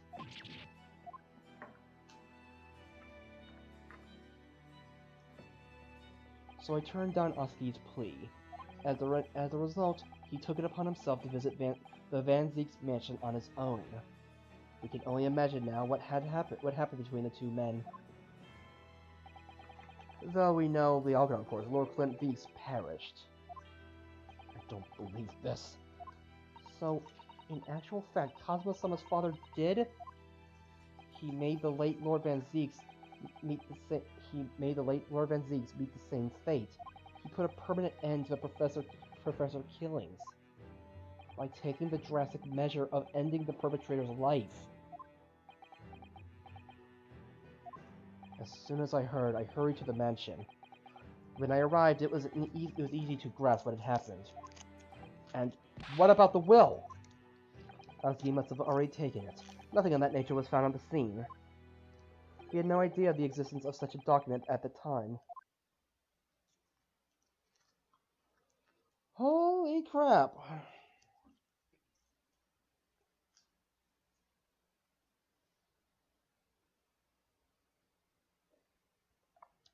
I was the only person who knew the true identity of the professor, so I resolved to keep it a secret, and to guard the secret to the bitter end.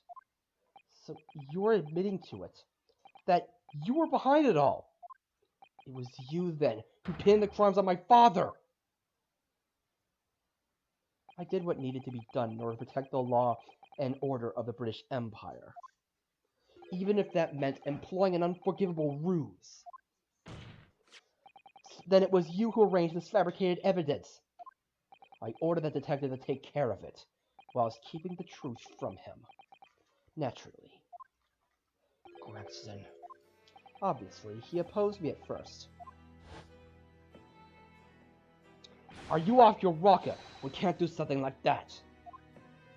There's no question that it was Oski who murdered Lord Van Zeeks. The house staff have made statements that they saw the man running up from the mansion that night. Yes, well, I've no doubt it was that Japanese fella. But we haven't got a shred of conclusive evidence against the man.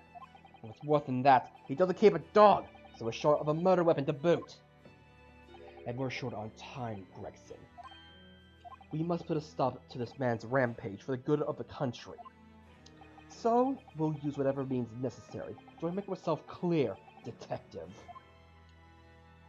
Blimey.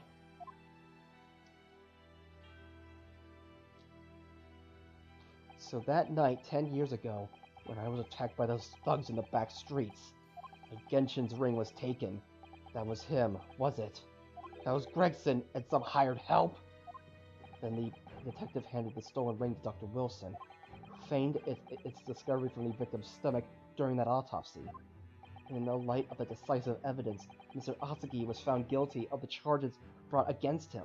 However, behind the scenes, he had actually already struck a deal with the accusers, in which he agreed to silently accept the charges. But I just don't believe that part. As far as I knew the man, my father despised such underhand dealings. It was extremely easy to make him comply. You see, he had one crippling weakness. What weakness? Isn't it obvious?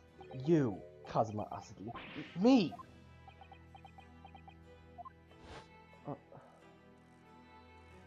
Perhaps you know of desire to return to your homeland, Asagi. What? Though I hear you have a 14-year-old son. Agree to cooperate and accept your guilt without contention, and you will see Japan and your son again. You scoundrel! Whether you choose wisely or not, it will be a closed trial, by order of Her Majesty. So whatever rash claims you might make in court, you'll have no trouble in stifling them. There's only one outcome for you, Asagi. The gallows.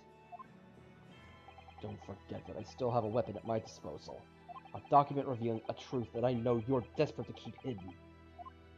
Yes, it hadn't escaped my mind, which is the only reason I'm willing to bargain with you. I only want to protect this country's law and order. You understand. So, what's it to be, Asagi?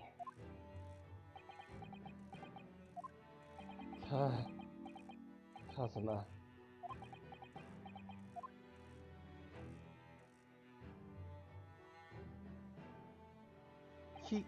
You did it for me! And as I told him at the time, my motive was simply to protect Britain from the damage the truth would do.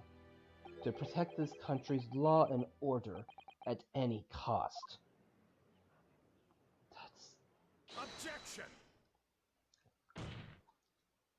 I've never dared to let myself even consider this possibility until now. But in the light of all this treachery, I have to ask. The mastermind behind the Reaper of the Bailey. Was it you, Lord Mail Strongheart?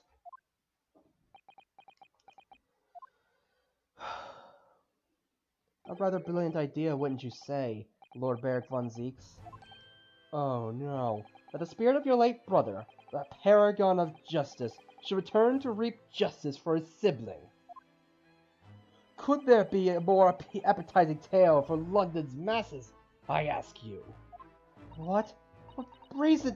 I knew that you'd play the part to perfection, but your role really wasn't that of that embodiment of death. No, you were London's guardian angel. An angel with bloody hands? I think not. Those who had cooperated with me already were only too happy to participate in my plan. Inspector Gregson, Dr. Wilson. My minions worked tirelessly to ensure that the finger of guilt could never come to rest on you. It's all thanks to them that you were exalted as a demigod the Reaper became. But Dr. Wilson left Britain 4 years ago when he was invited to work in Japan. That's right, so I had to employ the services of his young protege, after all. Dr. Courtney Scythe. Dr. Scythe?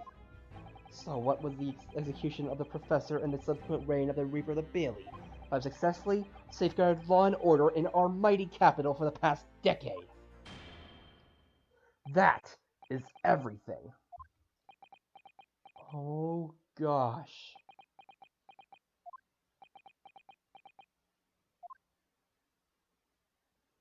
My lords, ladies, and gentlemen, I do hereby confess that it was I who sired the concept of the Reaper.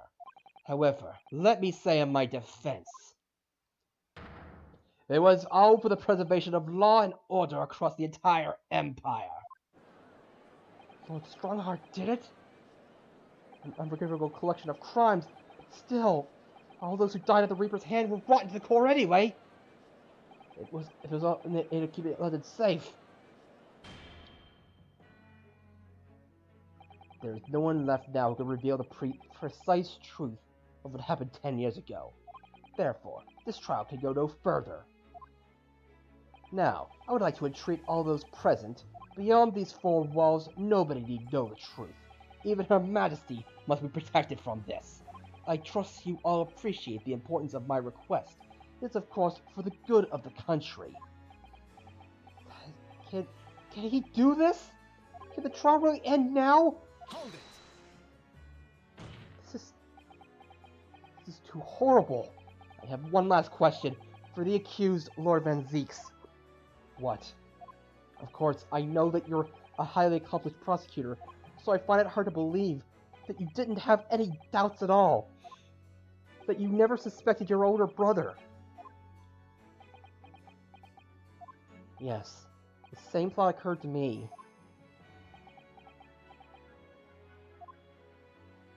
It was only once, but yes, I couldn't say that I never had my doubts. My brother's sense of justice was extremely strong, perhaps too strong, I observed. At that time, there were members of the aristocracy who were bleeding the country dry for their own gain.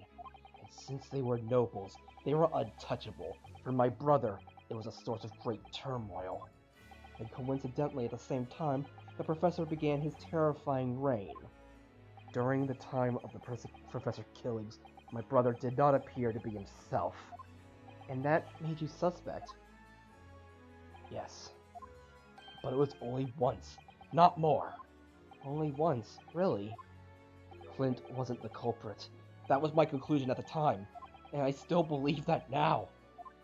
Do you have any evidence to support that idea? The third victim was the Lord Chief Justice at the time. It was he who had recognized my brother's potential and trained him as a prosecutor. No matter what the circumstances, it's unthinkable that my brother could have killed his friend and mentor.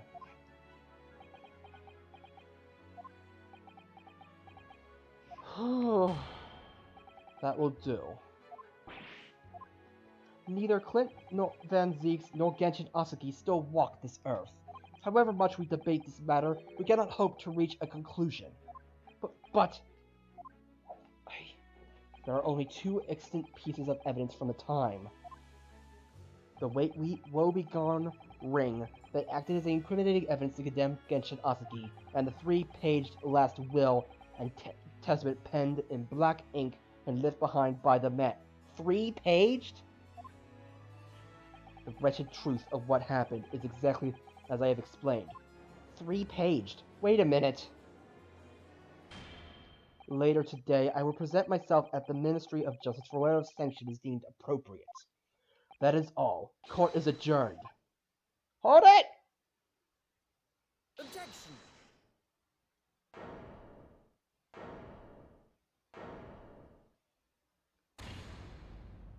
Thank you, Kazuma. Me. If it wasn't for you, I wouldn't have made this 11th hour discovery. What discovery? My lord, I'm afraid I must insist the trial continues. I beg your pardon. As the court has been reminded today already, we must stop at nothing to uncover the whole truth. And to that end, one particular statement made by somebody in this courtroom moments ago revealed a very subtle contradiction. What contradiction? But all I did was ask the accused one simple question. Not you. Well, it began with Lord Van Zeeks and his recollection about his brother. But Lord Strongheart didn't permit the defendant to speak at length. I merely pointed out that we can draw no further useful conclusions here. So where on earth is a contradiction? One of them definitely just said something contradictory. It's time to identify who.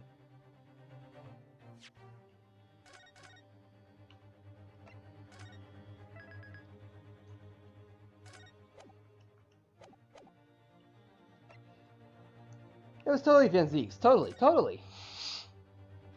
It was Lord Van Zeeks, I'm sure of it. Something about what he said was just a little jarring. Come on, Rionosuke, go over it again. Find it! Clint wasn't the culprit. That was my conclusion at the time.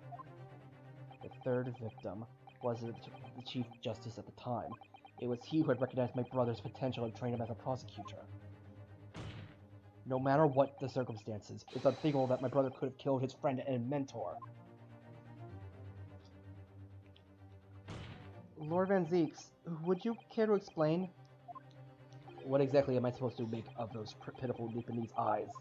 When you were recounting the information about your old brother and third victim just now, something you said was inconsistent with a certain piece of evidence we have.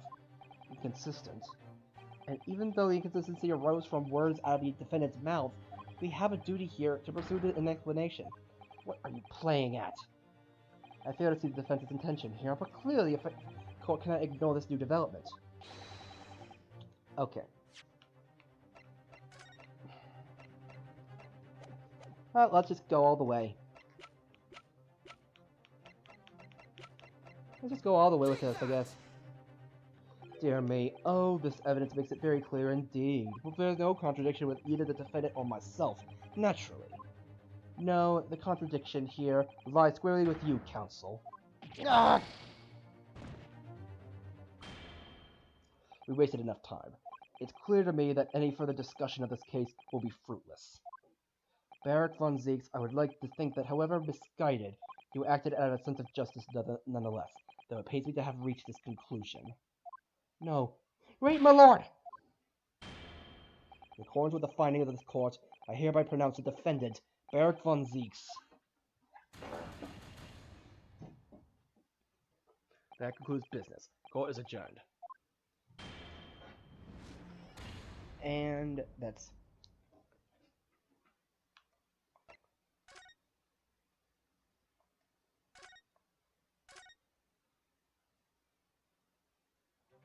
Yeah, it wasn't this. It's Lord Strongheart. It was Lord Strongheart, I'm sure of it. But something he said was slightly off. Come on, Rionosuke. Think back over his words. Find the problem. Neither Clint nor Then Zeeks, nor Genshin Asagi still walk this earth. However much we debate this matter now, we cannot hope to reach a conclusion. There are only two exit pieces of evidence from the time. The woe-begone ring that acted as the incriminating evidence to condemn Genshin Asagi, and the 3-page last will and testament penned in black ink that was left behind by the man. Oh, he gave too much detail there! And he is gonna pay! He is gonna pay! He is gonna pay! You done fricked up now. My mistake that you just made it just a few moments ago.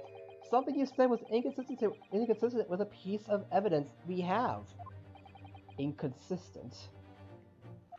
And whilst the inconsistency remains, the defense has the right to pursue an explanation. What? Let me warn you about the statements you are making, counsel. They may very well prove fatal. You claim my words contain a contradiction, but what piece of evidence may I ask? The Asagi papers. This here is the will left behind by Mr. Asagi. The 2-paged will. What? Yet moments ago, your precise words were the 3-paged last will and testament. Could it be that originally there was a 3rd page? For a moment, I thought perhaps you identified something worthwhile. But it's a mere trifle, I see. A trifle? Governor Kaiden! Yeah? What can I do for you, sir? You were present when the Japanese men penned this last will and testament. Aye, I was there for sure. I remember the black vellum like scrolls to this day. And I'm quite sure, my lord, that there was a 3rd page at the time. What?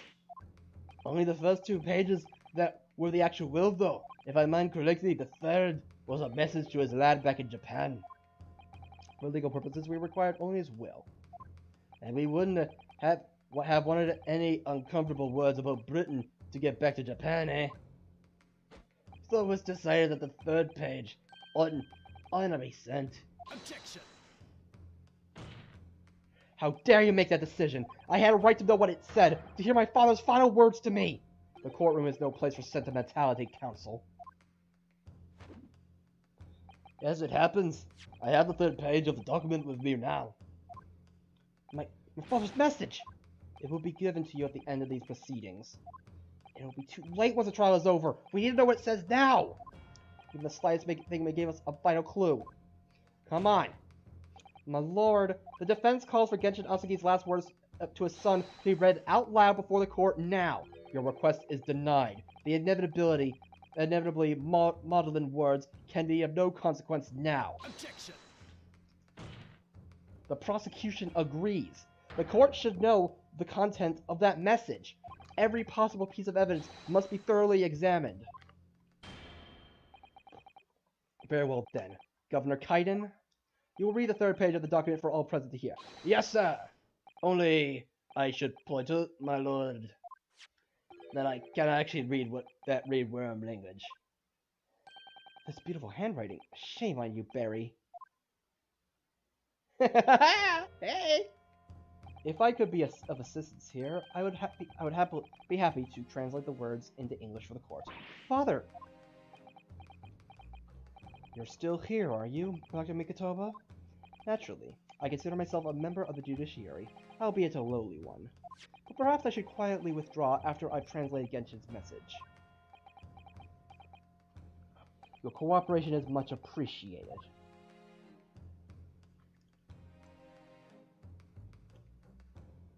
What does it say? Kazuma, the truth is shrouded in darkness. The darkness only our clan's great sword can pierce. Mighty Karuma, twist thy head and watch them fall, all thy mortal foes! That's the end of the message, it would seem. A haiku poem, twist thy head? Father, what is Karuma? The name of my Asagi clan's favorite sword.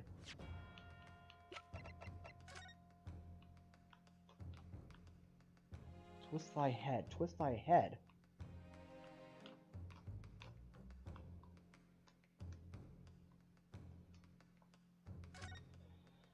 Okay, we're probably... Okay. Okay, it's probably... Yeah, we can't...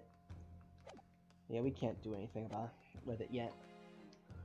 The name of the Yasuki clan's famous sword. The razor-sharp sword, sharp blade, known to all, passed down for generations, and embodies the Japanese spirit.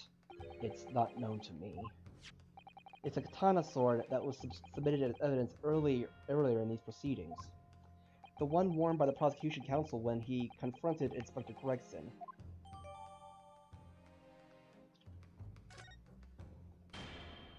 Come on, come on! All these procrastinations are beginning to try my patience. Adjournment of this court is long overdue. Presiding judge, I have been as accommodating as possible of the will of the courtroom. However, despite all that, no new information has come to light. Wait! Come on! In pursuit of justice, Lieutenant Van Zeeks tragically lost all sense of morality. When he murdered his former mentor, clearly he was already devoid of his normal faculties. Objection! How dare you! I refuse to believe that of my brother! Too much time has passed. We cannot ever hope to know more than we do now. Ever since the alleged will that he penned in his final moments appears to have been lost forever. Ugh! Lord Strongheart, you appear to be in something of a hurry to wrap things up. I wonder why. We've heard you state time and time again during these proceedings that everything you did was in the interests of protecting British law and order. And I stand by that. Without the Reaper, we could never have achieved the reduction in crime the capital has seen. Objection!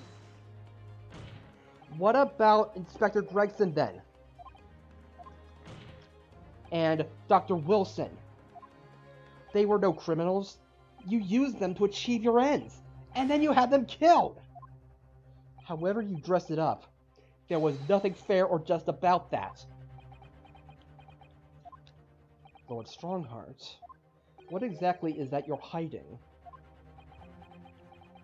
Dr. Mikitoba, were you not to quietly withdraw after the translation of your former associate's will? In this courtroom, no argument carries weight unless it is supported by evidence. And it would seem that the defense has no more evidence to present. Come on! Let me twist the sword! In which case, I hereby order all discourse from these proceedings to be struck from the record. This is my last chance. Listen, Ahara, I have to present some decisive evidence now, or it's all over. But can I? We can indeed. We can indeed do it. But we can wait and see. At critical times like this, I've always found myself thinking it's best to wait and see what happens. I can't help feeling that perhaps you've missed countless opportunities as a result. How? How could you possibly know my life has been one long list of missed opportunities? But you have a new opportunity here, Mr. Naruto, for a change of direction.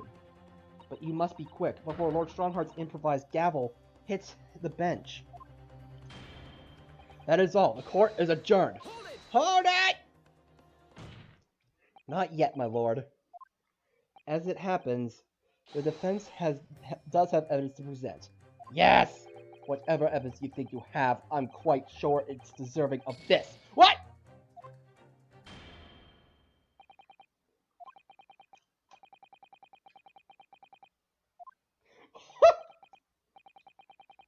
Misguided, you acted out of a sense of justice nonetheless, though it pains me to have reached this conclusion.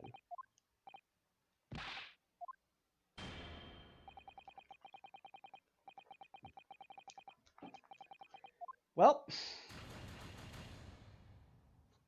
I thought that was actually part of the game. Or like part of the story, like him actually giving a strike.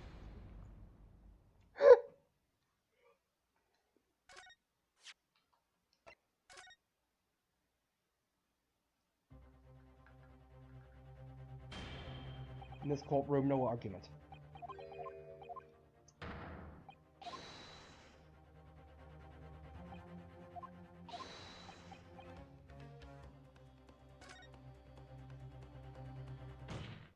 Wait, my lord. As it happens, the defense does have evidence to present. What? Don't be absurd! There's nothing of relevance remaining from that time. Objection! It's high time that you realize something, my lord. This gentleman has an uncanny habit of producing evidence at the final hour that had escaped everyone else's attention. Nonsense. What is it, Ryunosuke? What do you have? Come on, come on!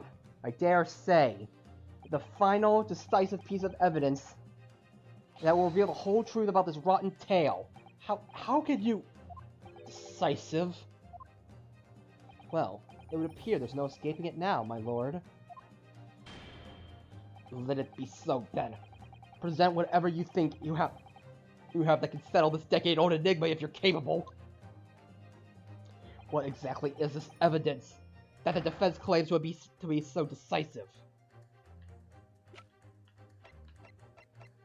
Take that! What did I say, Counsel? If you're capable, were my words. And this evidence clearly demonstrates you're not. You're only capable of destroying your own argument. Yeah. Come on, Ryunosuke. We know that Asaki-san negotiated with Lord Strongheart 10 years ago, using the last will and testament of Lord Clint Van Zeeks as burning power. And yet, after his death, the document couldn't be found in his cell at the prison. So, does the fact that it was never found mean it could still be hidden somewhere undiscovered? Yes, yes, yes, yes! It's in the sword! It's in the sword! It's in the sword! Let me twist the head! Let me twist the sword! Let me twist the sword! Yes, yes, yes! Mighty Karama, twist thy head and watch them fall, all thy mortal foes. That's the proper way to use the sword, is it? Maybe I should try it. It hurts my neck, that's the trouble. Mr. Nahada, if I might make a suggestion, I think perhaps it doesn't mean your head. Oh! I once studied the history and development of the katana some time ago, and I'm sure you're probably aware the sword's head is part of the very end of the hilt. Right there, yeah. It's written as head in Japanese, but it's pronounced as kashira, I believe. Kashira. So Mr. Asaki's words really mean twist the butt of the hilt? You don't think... Yes! Look what's inside it! Is that a tightly wound sheet of parchment? What is it? Scarlet! Scarlet ink! It's written in scarlet ink! I penned this in my last will and testament, in the final moments before my inevitable and willing death. This is it. This is it, isn't it? Mr. Nahada, look at the signature at the end! Clint Van Zeeks. And the date. 10 years ago on the fateful night! So for 10 years it's been silently concealed inside Karama and nobody knew! It was there all that time! It's been overseas twice! The last will and testament of Lord Clint Van Zeeks! Wait. Oh my goodness. Look at this! This is unbelievable! Yes! It was hidden in that sword all this time!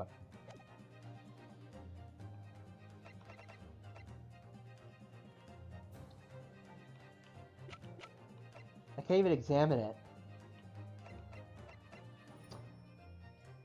Take that! There is a single piece of evidence that can clarify what really happened 10 years ago. The last will and testament of Lord Clint Van Zeeks. Ha! A wonderfully astute observation, I'm sure. But in case it had escaped your notice, that document was lost long ago. That's right. It was. Only until now. I have it right here. Discovered just moments ago. Oh, yeah, and thanks Sasuke for lending the sword. Impossible! This can't be! Everything that's happened comes back to this will. This document is the key that will unlock the entire mystery. Yes! Yes! Yes! My brother's lost will and testament. Where'd you find that? Hey, wait! It was rolled up inside this. Hey, how did we get that sword? It was right there. It's like Kanama. Like, did Kazuma have it around on about that time? Whatever. Right. The ultimate weapon Genshin Asuki obtained has lain undisturbed in the hilt of this sword all these years, just waiting for the right time to emerge and reveal the truth. The signature and seal certainly look official. It has to be his hand. My God, it's true. It's my brother's handwriting. There be no mistake. Yes. I forbid the contents of the document from being read out. Do you hear me? I strictly forbid it. Objection. Too bad. You can't do that, my lord. This document could explain everything. That document could literally destroy the meaning of justice in this country. I demand that you hand it to me at once. Why? What are you trying to hide? Could it be that you already know what's written on this page? What are you implying? Court is adjourned with immediate effect. Clear the courtroom! Objection. Do that, my lord, and you'll suffer a fatal blow as Lord Chief Justice. I beg your pardon. Forcibly ending a trial without good reason? And not any trial, a closed trial by order of Her Majesty the Queen. To defy the monarch's will is treason!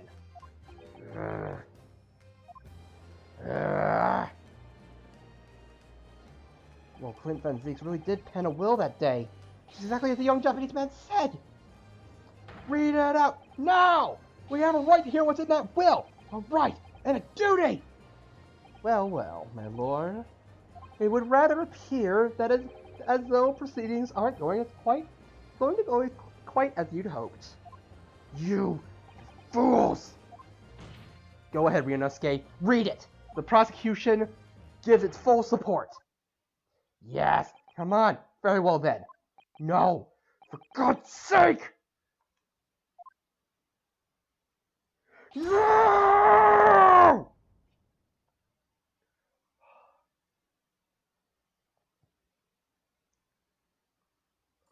I pen this, my last will and testament, in the final moments before my inevitable and willing end. The hour is 11 p.m. and I sit at my writing desk in my office. My good friend Asuki stands at my shoulder. He has expressed his intent to invoke the dying ritual of the duel, that I may depart this world with honor, an honor of which I am utterly undeserving. The Japanese are a truly merciful people. Holy cow. I, Clint Van Zeeks, Lord of the Manor of the Van Zeeks estate, hereby confess to the following. I am the killer who has come to be known in society as the Professor, guilty of 4 counts of murder. I will not hear discourse the corruption rife among the aristocracy, which is to me as one of them so apparent. Holy cow.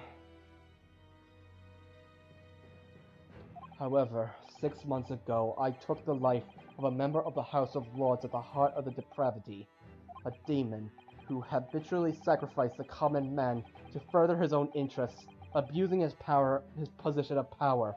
The law is impotent against such vile avarice. Only a fellow demon can rid society of this menace. That demon was my quarry, upon whom I willingly set my grand hound. But though I am a hunter of some experience, I'm a poor felon it seems. My guise was at once recognized by another, and I became subject to his extortion. He held me over the threat of exposing my wicked crime to my beloved wife and brother. Under that threat, I have done this man's bidding for months now, killing those he demanded I kill. As I watched my former mentor perish before my eyes at the jaws of the hound I commanded, I realized that I had lost the last shred of decency within me and sunk to the level of a wild beast. There is no path back to the light. Be it I or my dear friend Asuki who dies this night, I am eternally damned. To my extortioner, male Strongheart, may you feel the jaws of the beast at your throat every time you swallow. Male Strongheart. Male Strongheart. So now we know. Yes, Clint Van Zieks was a murderer, but somebody was directing him and naming his victims. His extortioner, Lord Male Strongheart. It was you! Lord Strongheart, a moment ago, you claimed that what the court has just heard could destroy justice in this country, but you weren't trying to protect justice at all. All you were trying to do was conceal the secret of your true nature and the countless lives you sacrificed up till now. It just didn't make sense to me that the third victim, the former Lord Chief Justice, was my brother's benefactor and a man of lofty principles. As I said, Clint had no possible reason to kill the man. But Strongheart had all the reason. But you did, didn't you, Lord Strongheart, to eliminate the man who stood between you and the office you'd set your sights on. You used your own hunting dog, Lord Clint Van Zieks, to take him down. It had to be done. London's unsavory shadows are deep, and the arm of the law fails to reach their depths. Crime must be cut off at its roots, but the Lord Chief Justice at the time couldn't see that. He was weak. Lofty principles, you say, tantamount to cowardice if you ask me. Which is why I took his place. In order to fight the crime he was allowing to spread like wildfire. By murdering the man. The Reaper. The Professor. The name makes no difference. As I've explained countless times already, it was all done for the furtherance of law and order in London. Objection! Are you going to legitimize the murder of my father now too? Genshin Asugi. Well, that was unfortunate. I had fully intended to send him back to Japan, as we'd agreed. I don't believe you. It was you, wasn't it? You killed him! No, it wasn't me who took your father's life. Then who? On the night following his mock execution, I went to Logate Cemetery at 3 in the morning with Jigoku. Just Jigoku! There had to be a collaborator on the Japanese side to manage Asugi's treatment after his repatriation. Jigoku had fierce ambition. It made him easy to manipulate. 10 years ago, after he stood trial for the destruction of the witness stand, I had words with him. When I told him the position of Minister of Foreign Affairs could be his, he couldn't agree fast enough. Seishiro, you fool. As you know, Asugi escaped the prison in a closed casket and was subsequently interred. We intended to dig him out of his grave before he ran out of air. But sadly, all did not go to plan. There was an unexpected visitor in the cemetery with his own ideas of digging up graves. A man who witnessed what nobody was supposed to see. Enoch Drebber. Of course, I knew grave robbers frequently in London cemeteries. But that grave on that particular night... Blast! If people find out the convict wasn't really executed, the scandal would rock the very foundations of the Empire! Then what did we do? Shoot him, Mr. Jigoku! Shoot Asugi at once! He can't live now that this has happened. He has to go! What are you talking about? You had an agreement! You promised him he could return to Japan! Everything has changed now. If the truth got out because of this, both of us would be finished. Forever! Come on, Jigoku, do it! Pull the trigger! Shoot!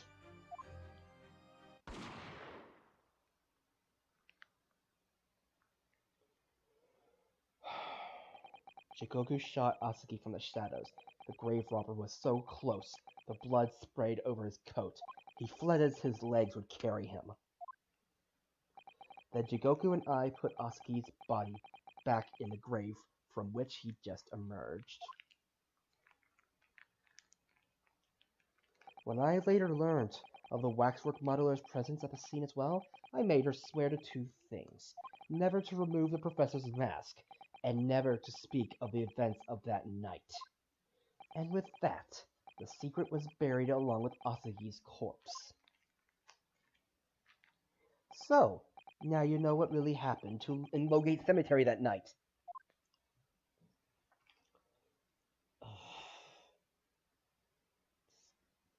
disgusting.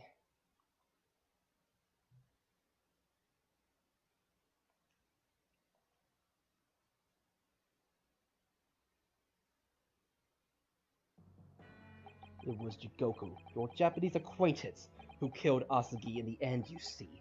He claimed to be the man's friend, but when push came to shove, he pulled the trigger.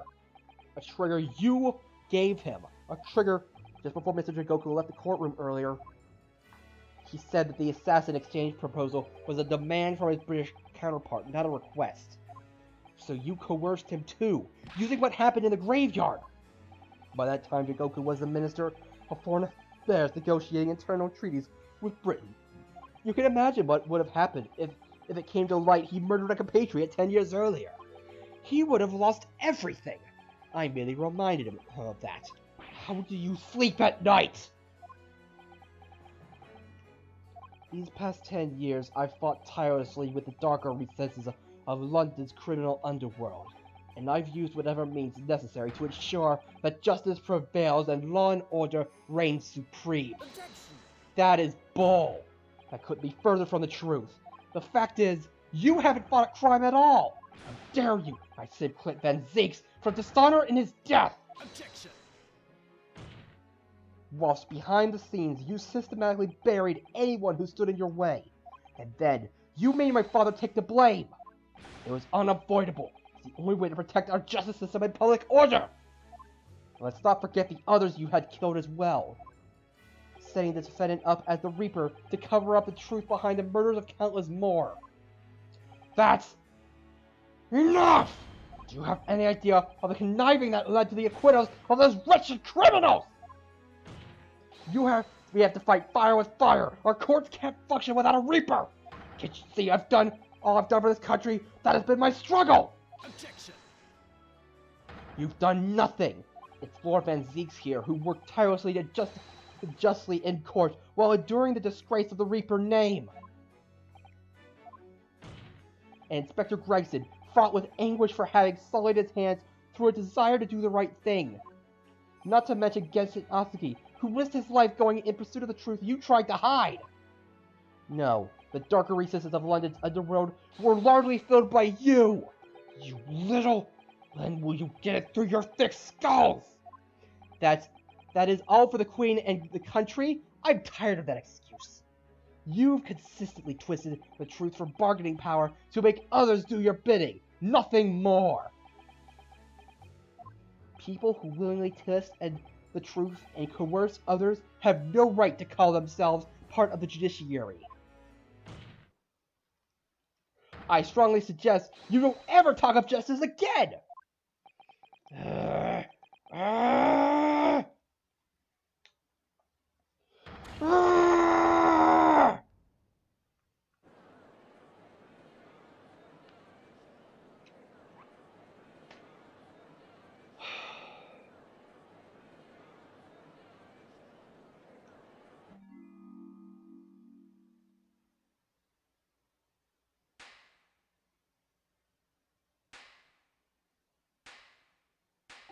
Well, well, well. Dear me, my good fellows, dear me! A well-deserved round of applause, I think, for marvelous performance! What are you talking about? What's the life of the grave expressions, the beautifully pronounced Queen's English? Really, our friends from the Far East are quite the picture of industriousness, is this? You fraud, keep your mockery! Please, don't misunderstand. It really is exactly as you both said. What are you trying to say? I have occupied the darker recesses of London's underworld and, how did you put it, done nothing? I confess it's a little embarrassing to have it pointed out quite so starkly, but yes, I really have done nothing, which means I can be indicted for nothing, no? It's true. Personally, I've committed no crime. I've merely been surrounded by fools who've acted very rashly indeed. Objection. You can't get away with that! You're consistently preying on people's weaknesses! And what? Threatened them? Are you sure it wasn't just bargaining? I would like to address all the good lords, ladies, and gentlemen of the judiciary here present.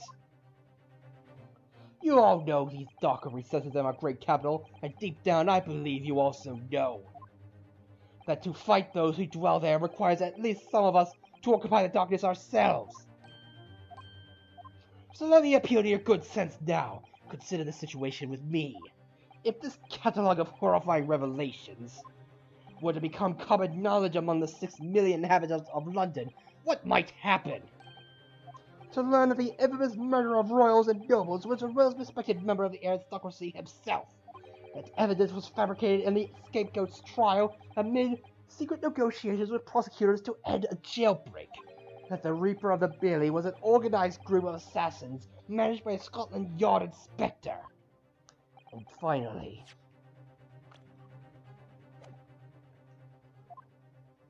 that it was all masterminded by the Lord Chief Justice himself. If the general public of Britain knew the truth, all faith in the police and prosecutor's office would be completely lost, without doubt. Public order in the capital would completely break down, and cast back to the lawless days of the last century. Precisely, as it was 100 years ago when 1 in 10 of the population were criminals. Think what we've accomplished since then: a public policing force, a comprehensive set of laws. If we want to continue to protect this new era of law and order, I say again, we must at times occupy the darkness ourselves. The ends justify the means, is that what you're saying? We have successfully identified and apprehended the man responsible for taking Inspector Gregson's life. That is all what was expected of this trial. All these other matters have been discussed. Will be eliminated from the minutes of these proceedings, in the interest of preserving law and order, and to protect Her Majesty the Queen, of course. Well, my lords and ladies and gentlemen, what say you?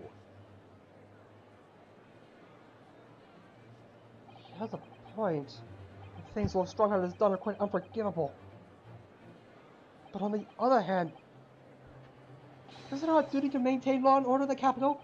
Can't deny that the threat of the Reaper over the years have done wonders for the crime rate.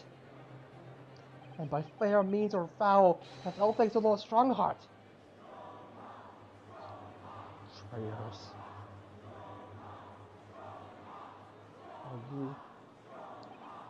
Are you hearing this? This is the will of the British judiciary? A toast to the incompetent fools who buy anything this man said. For your rousing response, friends, I express my heartfelt gratitude.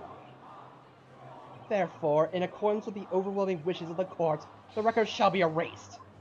You have to respect the man's ability to turn a situation to his favor. Lord Strongheart really is a master of manipulation. You've conclusively proven his guilt, yet still he managed to evade justice. I just don't know what we can do. Ryunosuke, it looks like the trial really is going to come to an end now. I'm almost out of options, I think. There's really only one path left open to me.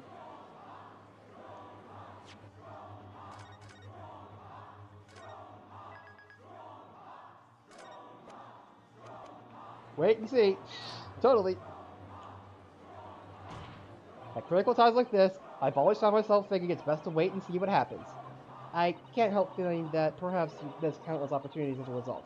How? How can you possibly know my life has been one of his... You've said this already. Then let's never have this discussion again!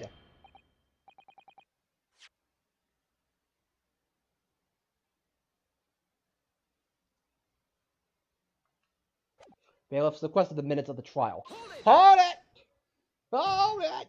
Not so fast, my lord. The defense has evidence to present. You're always tardy, counsel. I have no sympathy for tardiness. Resolve Ryunosuke Naruhodo materializes a fraction too late again. Fair enough, Mr. Naruhodo. I certainly want to object if you decide to perhaps a wiser choice next. Yes, right, a wise choice, of course. Here it comes.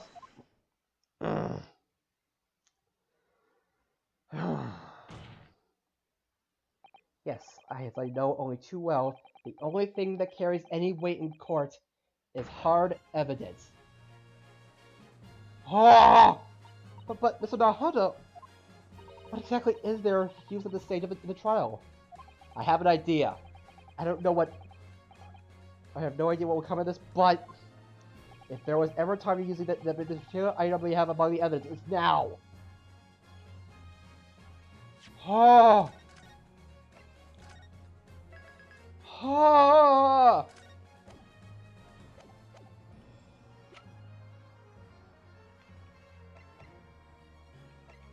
That one item. Yes! Take that! Oh my, yes!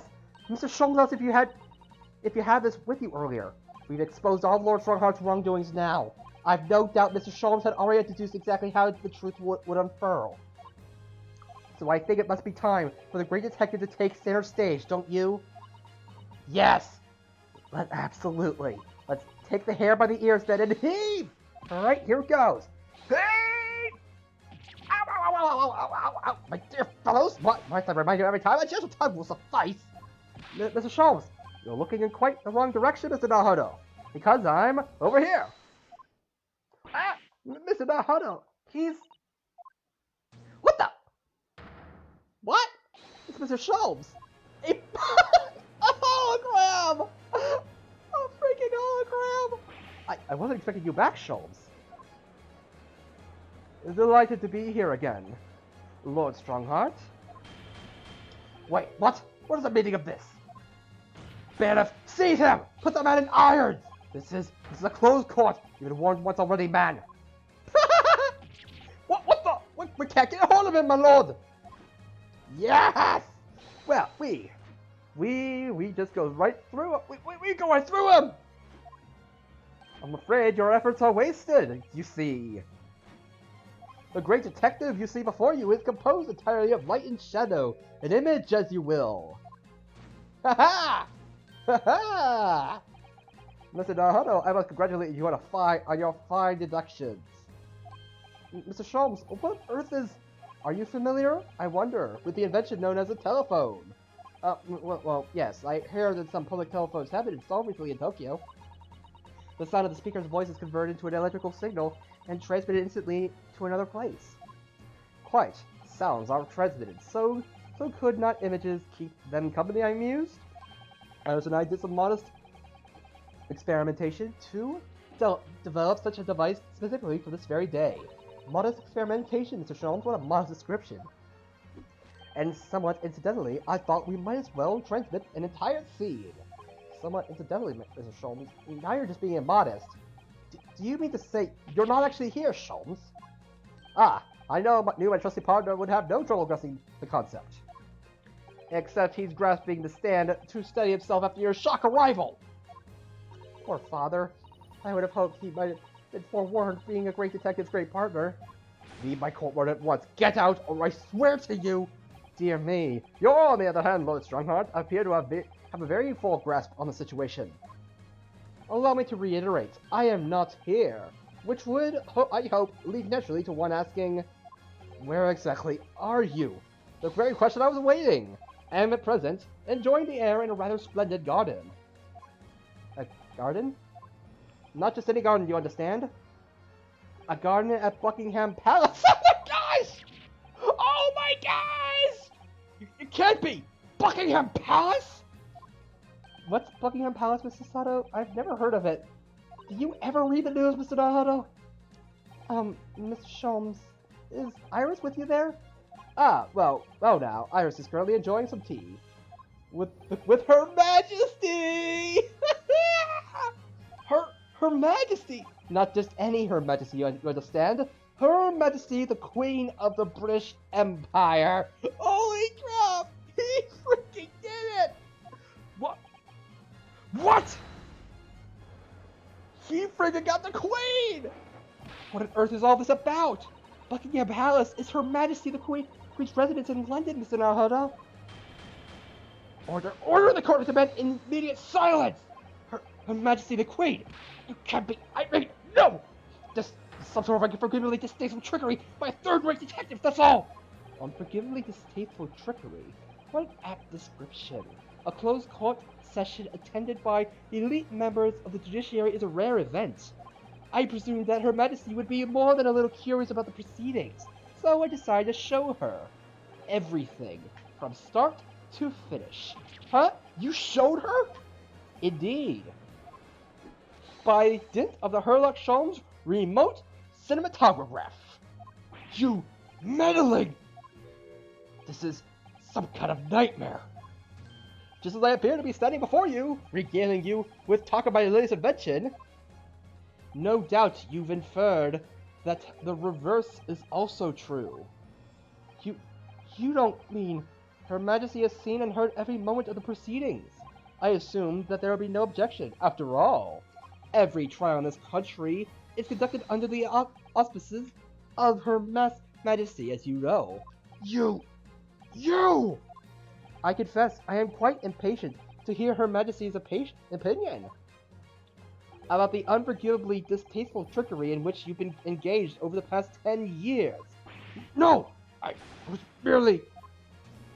Oh, I'm so sorry to keep y'all waiting. Vicky and I had so much to talk about. Queen Victoria, Vicky, there you are. In fact, I have a little message here from Her Majesty. A message? Well then, if everyone is sitting comfortably, forthwith and with immediate effect, all authority previously afforded to male Strongheart is hereby revoked forevermore.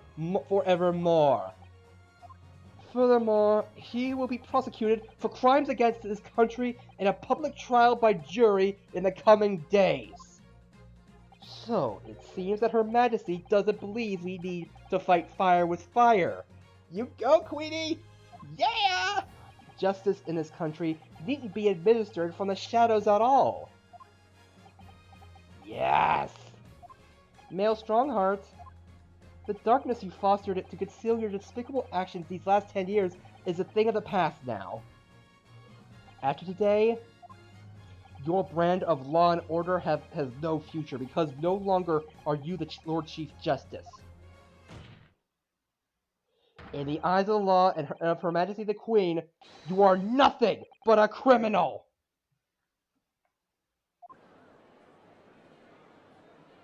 Oh, yes. Adjourned! Adjourned! Adjourned! Adjourned! Adjourned!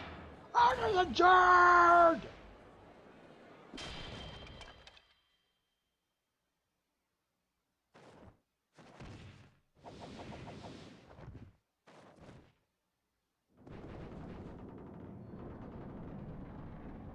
Oh. Ha!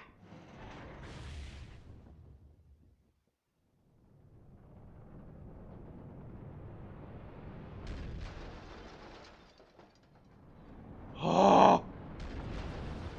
Ah!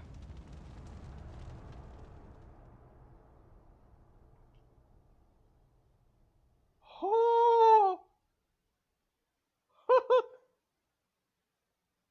Oh. Toasty! Luke Clinton thinks left a will in which he confessed to everything. When those words came out of Asagi's mouth, it deranged me completely. I knew I must do anything and everything in my power to contain the situation. But they couldn't find the damn document. They searched his cell, but it wasn't there. Which precipitated a jailbreak plot, I presume? What do you mean? The need to obtain that will was all-consuming. All-consuming. I was sure that if I facilitated Asagi's escape, he would emerge with the will somewhere on his person. But despite searching his limp body at the cemetery that night, it still eluded me. It never even crossed my mind that it was concealed in the sword's hilt.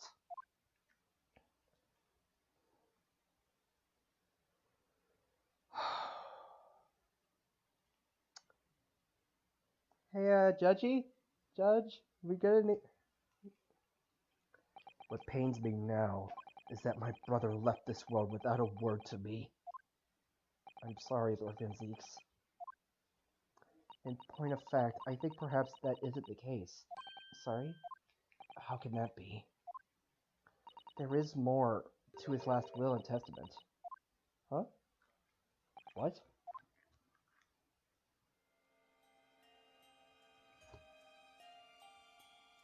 As I confront the prospect of my demise, I feel bitter regret for my younger brother.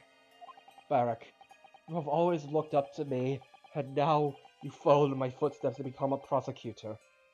It is my fervent wish that my unspeakable deeds should not hinder your advancement. I ask not for your understanding, for none could understand my depravity. I ask only for forgiveness.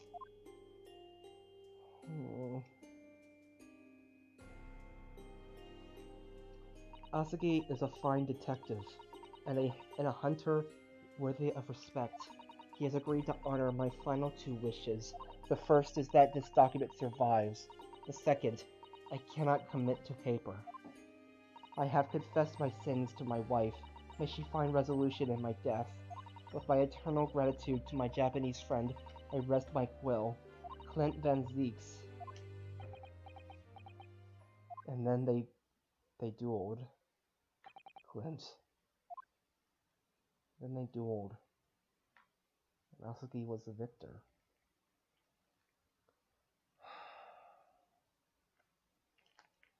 Man. Male Strongheart. You colluded with Seishiro Jigoku in a criminal plot so immense it spanned the oceans, and you cold-heartedly murdered all those who knew the truth about what happened 10 years ago. But why did you set about that now, a whole decade later? To ascend to the very peak. These last 10 years made me realize being the Lord Chief Justice wasn't enough. Short of becoming Her Majesty's Attorney General, I could have no real power to affect the changes needed in this country. And for that promotion, I needed to ensure no remnants of the past remained. How could you? Like everything to run smoothly, in the exact manner that I prescribe, like a well-oiled machine. And I was just a step away. And for your ambition to succeed. Did you even bother to count the number of brilliant people you had killed? Ah, Mr. Reaper, are you not forgetting something? Such as... You very much adopted your usual prosecutor-like demeanor in the proceedings now. But the reality of the situation is that you are the defendant in this trial. However, the presiding judge would appear to have fallen from the bench, as it were. And may I suggest, therefore, that we entrust the final adjudication to an old friend? But, my lord! As a member of the judiciary, I've been following the proceedings from the gallery. And I must say, I shan't ever forget the extraordinary battle between good and evil that I witnessed here today. Ah, that classic sound. The darkness that had blighted justice in our land these past 10 years has at last been dispelled, thanks in no small part to the efforts of a bright young star from the east. Defense Counsel Naruhodo. Yes, my lord. On behalf of everyone here present in the Old Bailey, I give you my heartfelt thanks. You're too kind, my lord. The first time I faced you in court, just under a year ago now, I had the faintest of intimations that British justice was so warped and twisted over its long history was finally to know change. This might be just the man to do it. But at the time, I wouldn't allow myself to acknowledge the possibility. I couldn't overcome my hatred of the Japanese after the circumstances of my brother's death. Mr. Naruhodo, allow me to apologize for countless discourtesies on my part. You are a lawyer of boundless talent.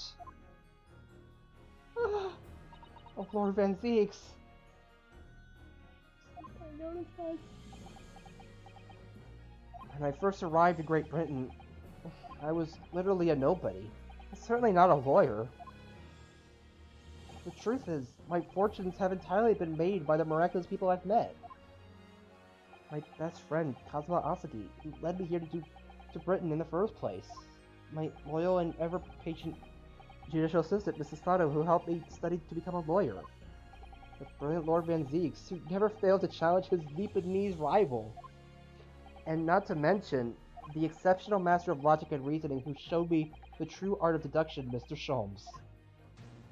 Saving the best for last, Mr. Nahado! Oh, what a relief! I'm well aware that without all these people's help and support, I wouldn't be where I am today.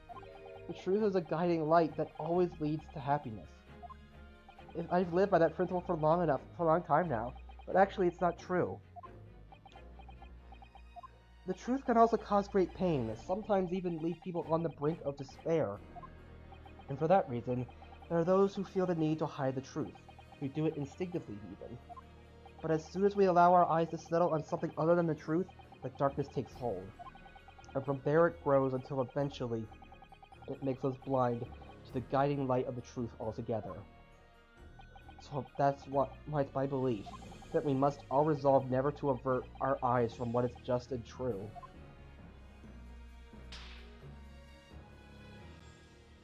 So that we can continue to walk the straight and narrow path ahead.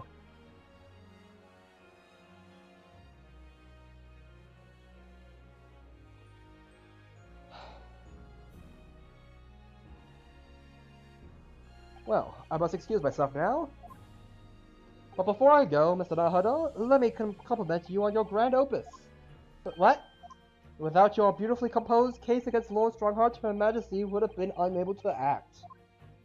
And thanks to you and your fellows, the haunting undertones corrupting Britain's justice system have been silenced. Thank you very much. Now can the hounds of the... But now can the hounds of the Baskervilles be published now? So until our paths cross again somewhere... Farewell! Well then, it would appear that this long trial has finally come to an end. My apologies for any anxiety caused, my lord. I'm quite sure we shall meet here in the courtroom before long, Prosecutor Barak von Zieks. In conclusion of these proceedings, I hereby declare the defendant, Barak von Zieks... Yay!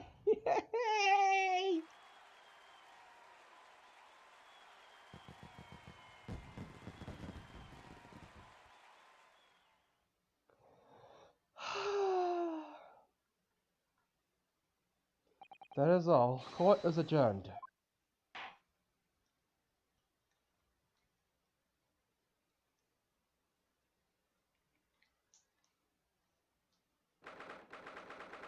November 4th, 4:21 p.m. Holy cow! It really is all over. But did I sacrifice too much? Mr. Naruto,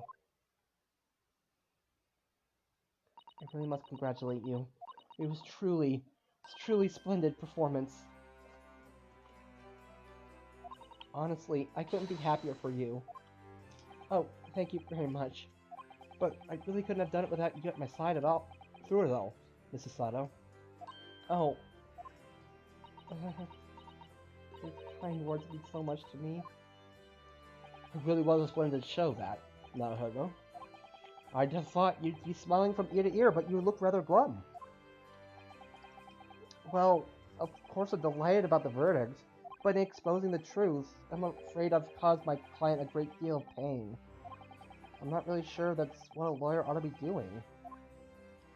Oh well, in that case, I'm quite sure that when you see Lord Van Ziek's smiley face, everything will seem much better.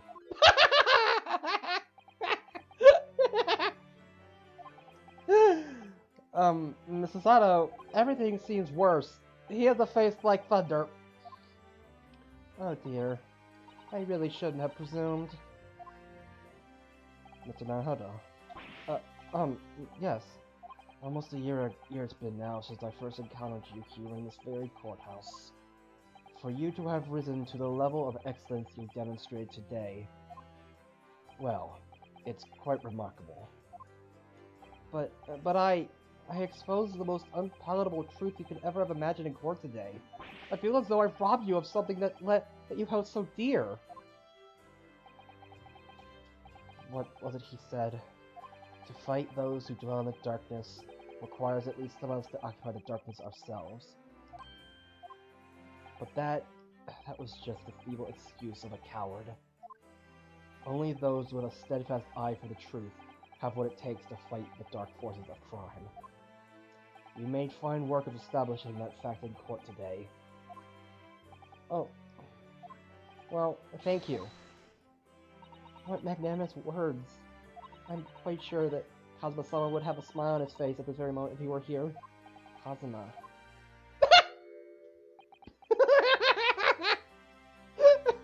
No one's smiling today! Mrs. Sato, there's another face like thunder here. Oh my, and he really was here. Lord Van Zeeks. Allow me to congratulate you on your acquittal. Congratulate me on or curse me. You failed to bring down the Reaper. On the contrary, I owe you an apology. No, it is I who should apologize. Your father, Genshin. If I had been stronger, then perhaps I made an unforgivable error of judgment. I can offer no excuse. And I can offer no forgiveness. That said, I suppose you fought for justice and the truth. For that at least, I can't withhold respect. Your words mean more to me than you could know. I will hold them dear. Kazuma-sama! I must say, there's one thing that's still bothering me. What's that? The will that Lord Quint Van Zeeks wrote before his duel with my father.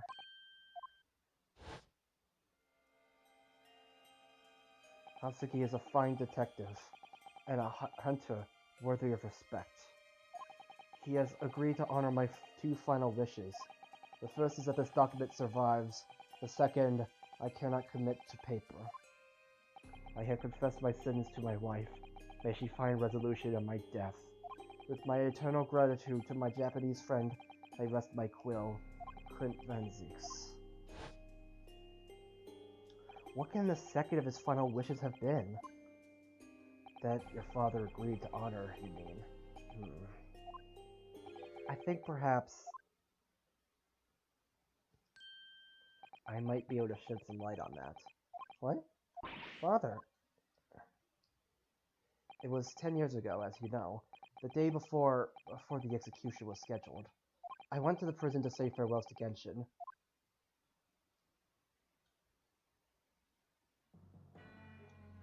Why aren't you putting up more of a fight, Genshin? If you won't agree to it, Seishiro and I would gladly petition the government. We've been through this already. You don't need to worry about me. Anyway, Yushin, I have a favor to ask of you. Something of great importance.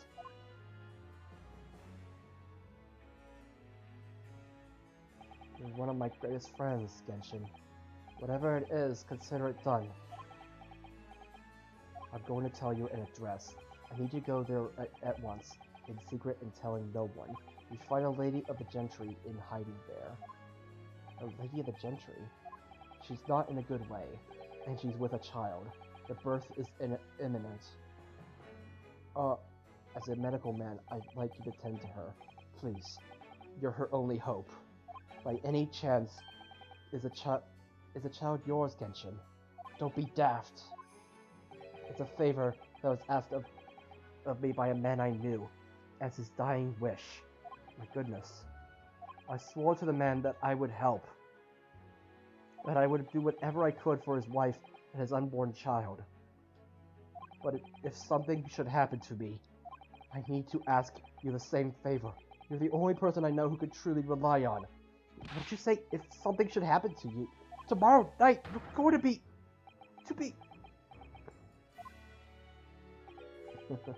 You never know, though, do you? What life will bring. Alright then, tell me the address. all there at once with Seishiro and... No, not with him. Pardon? This is a favor I'm asking of you, and only you, Eugen. Right. I see. Very well then. Who's the child? Was that Iris? That very night I caught a train from Paddington to Dartmoor in Devon. I found the old house. In the middle of nowhere it was. An old hunting hound lay asleep in the grounds. The poor woman was on the floor at the back of the darkened room. She was in mortal danger. I broke her waters to precipitate the labor before she weakened further, but it was a torturous birth.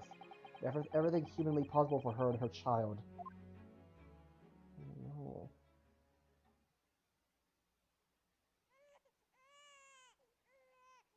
And in the end, I was lucky enough to welcome a new life into the world.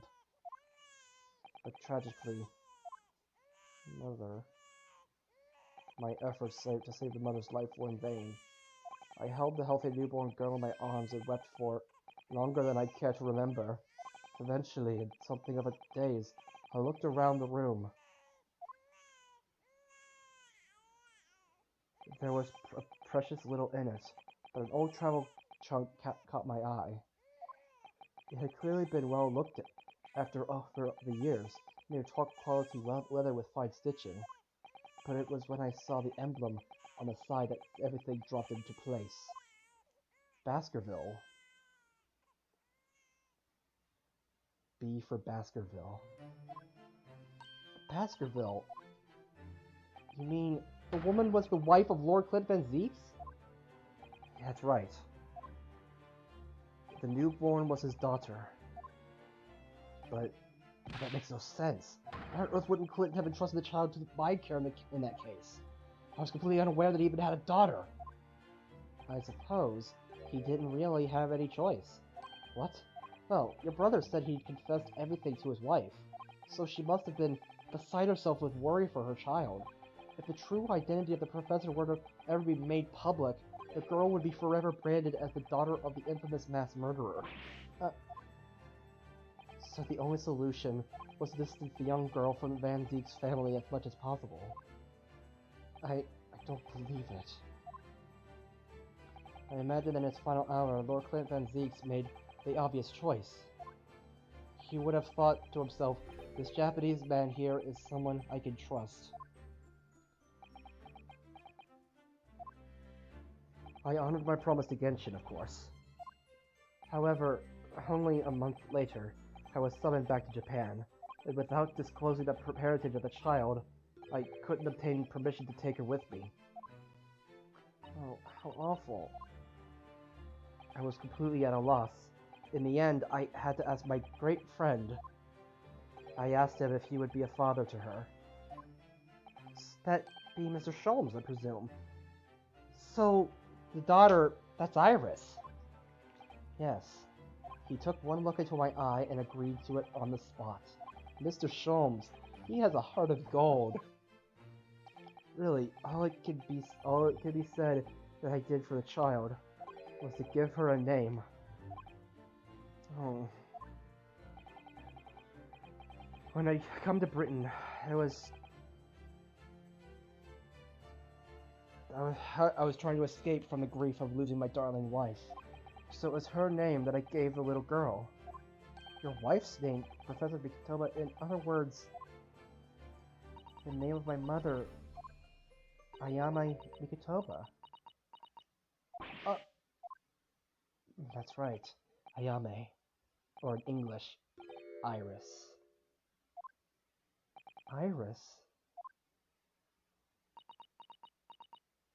I had no idea. Ouch! Mr. Nahado, what's wrong? This little thing just pinched me on the behind through my trouser pocket hard. My dear fellows, can you hear me?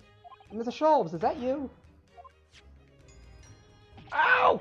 Yes, we can hear you! You see what excessive tugging can do? Let that be a lesson to you! Mr. Sholmes, we weren't able to thank you properly before, but you were simply marvelous. Your checkmate move was a stroke of genius. Indeed it was, wasn't it? I surprised myself, I feel. It had become apparent to me that to stop the Lord Chief injustice would require such measures. Bruno, Susie! Oh, Iris! Oh, I'm so pleased. Wonderful outcome. Her Majesty Queen Vicky said she thought my special blend was delicious. Oh, I'm sure she did. After all, no one brews more delicious tea than you do, Iris. Let's have a party to celebrate. And Mr. Reaper, you simply must come too. What? I'm afraid I couldn't. The Reaper of the Bailey, flustered by a 10-year-old girl. Again. But, I mean, knowing that... but that's also known as her... like, his niece. No, really? No, really? Oh, poo. But I give you my word that I shall present myself at your residence in the near future to express my gratitude. Oh, how lovely. You promise now. I won't let you forget. Bye for now, then. Alright, Iris. Thank you for all your help earlier. Oh, that was nothing. Just coming back. Just come back home soon. Aww. Ow! What final pitch goodbye was it?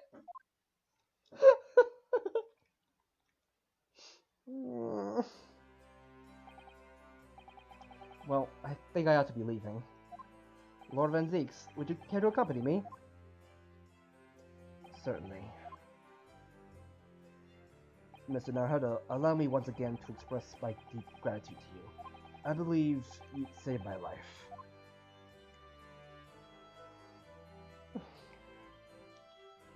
Oh. Wait, Lord Van Zeeks. Yes. What are you intending to do now? Yeah. Well, certainly I shall have to resign from the prosecutor's office. Oh no! I intend to publicize the full truth about the Professor case. Once that's done, the Van Zeeks family will be ostracized completely from London society. Surely not. So as soon as I'm free from my employment, I shall leave the capital. Oh, I see. Don't be a fool. Are those the actions of a man once feared as the mighty Reaper of the Bailey? I beg your pardon. For the past 10 years, you've endured that pseudonym and been cast as one of the dark forces yourself. Now that you've finally been freed from the disrepute, your battle is just beginning. Surely. Well, I certainly never expected to hear those words from your lips. I waited a very long time to come to London. Now I'm properly here. I intend to learn all that I can.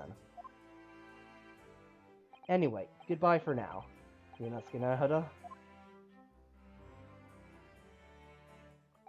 Kazuma Asaki. It seems as though he's really matured suddenly.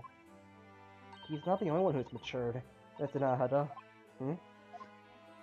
Well, I think we should make our way back to Baker Street. We must help Iris with tonight's dinner. We must.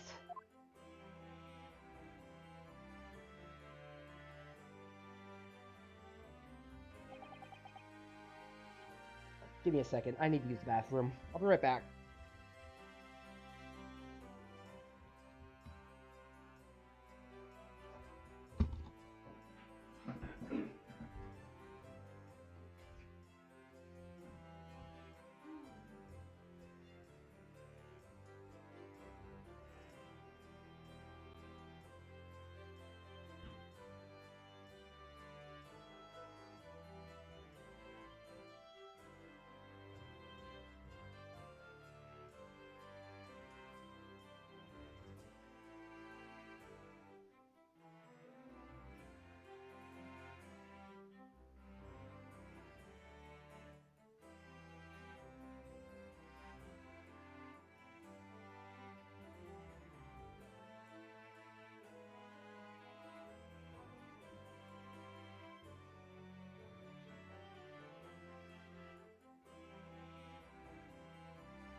Okay, I'm back.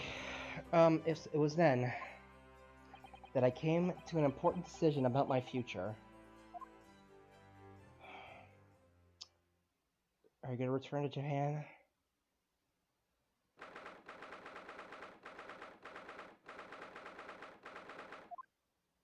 I'm home. Hey! Ah! About time you got here. Been waiting ages, Odo. What are you doing with that? Colorful piece of history. It's a party, ain't it? You gotta go off with a bang. I mean fireworks ideally. But when you ain't got fire, smoke's the next best thing, ain't it?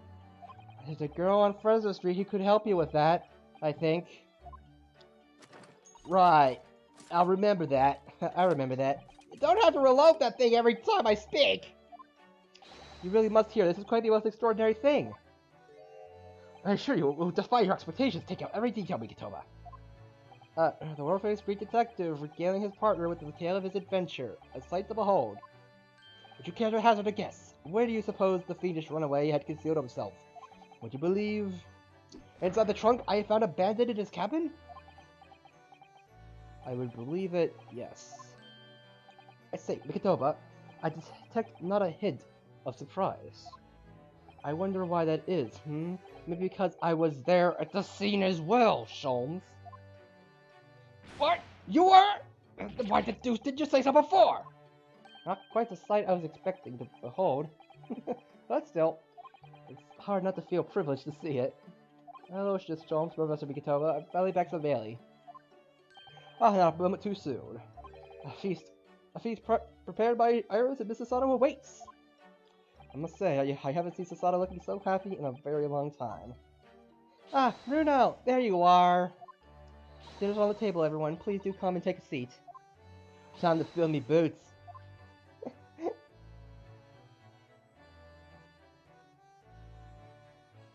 Goodness, is that really true, Gina? Yep, I'm losing me Cupboards Club and going back to what I know best. The Dead Diver's life for me. You're leaving the police force, but why, Ginny?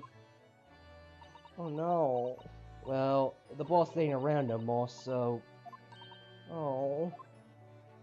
Anyway, no matter how hard I try, Reapers ain't never gonna accept a diver turned dick, is he? Well, people can change, you know. Yes, that reminds me. I rather thoughtfully offered to relieve the bailiff of this now defunct piece of evidence. Eh? It's the inspector's pocket watch, and the crown has been reattached. That watch was his pride and joy, a symbol of his great achievements at Scotland Yard. For 10 years without fail, it measured every second of the man's remarkable career. But now, it's stopped. Somebody needs to keep the memory of Inspector Gregson's career alive, by taking on the great responsibility of winding that watch every single day again. Yes, someone with an equally fierce detective spirit. It's gotta be me. There's no one else. That's a spirit. Quite right. I mean, after all, the boss was... well, he was my boss. Yeah, yes, Jenny, he was. Oh yeah, and I made you a promise and all, didn't I, Iris? That I'd become a proper detective one day and track down your old man. Oh! Alright then, it's decided. I'll do it. And I swear, I'll find your dad and bring him in kicking and screaming. I'm not entirely sure that would be appropriate. Yes, I think, Gina, it might be best to... well, I think I'd like you to forget that promise, Jeannie. Eh? Iris? Well, obviously, I've always wondered about who my real daddy is. Of course I have. I wanted to know where I've come from. I thought it might tell me something about myself. But I've caused such a lot of trouble trying to find out. For so many people. Hurley, Bruno, Professor Mickey... Oh, no, not at all, my dear. Really, you owe no apology to anyone. Well, anyway, I've decided to give up on it. Because I finally realized my daddy is the greatest in the world. I don't think it matters what his name is or where he's from. Don't you agree, Hurley? Ah! With every word, Iris. Thank you, Hurley. Thank you, Daddy.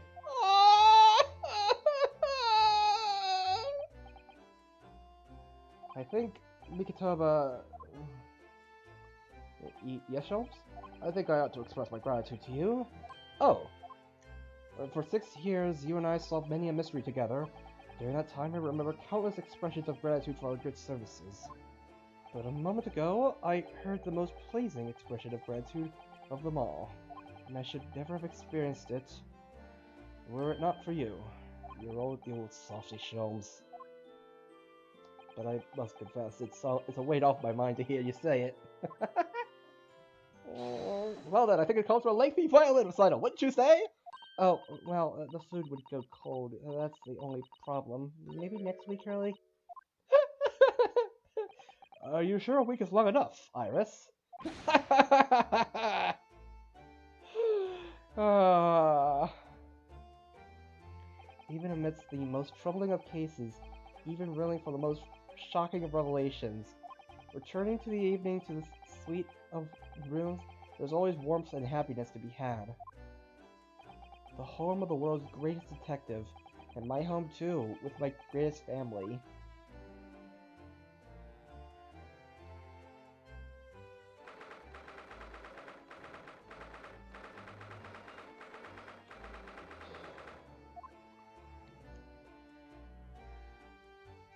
This attic room has been my home and office for almost a year now.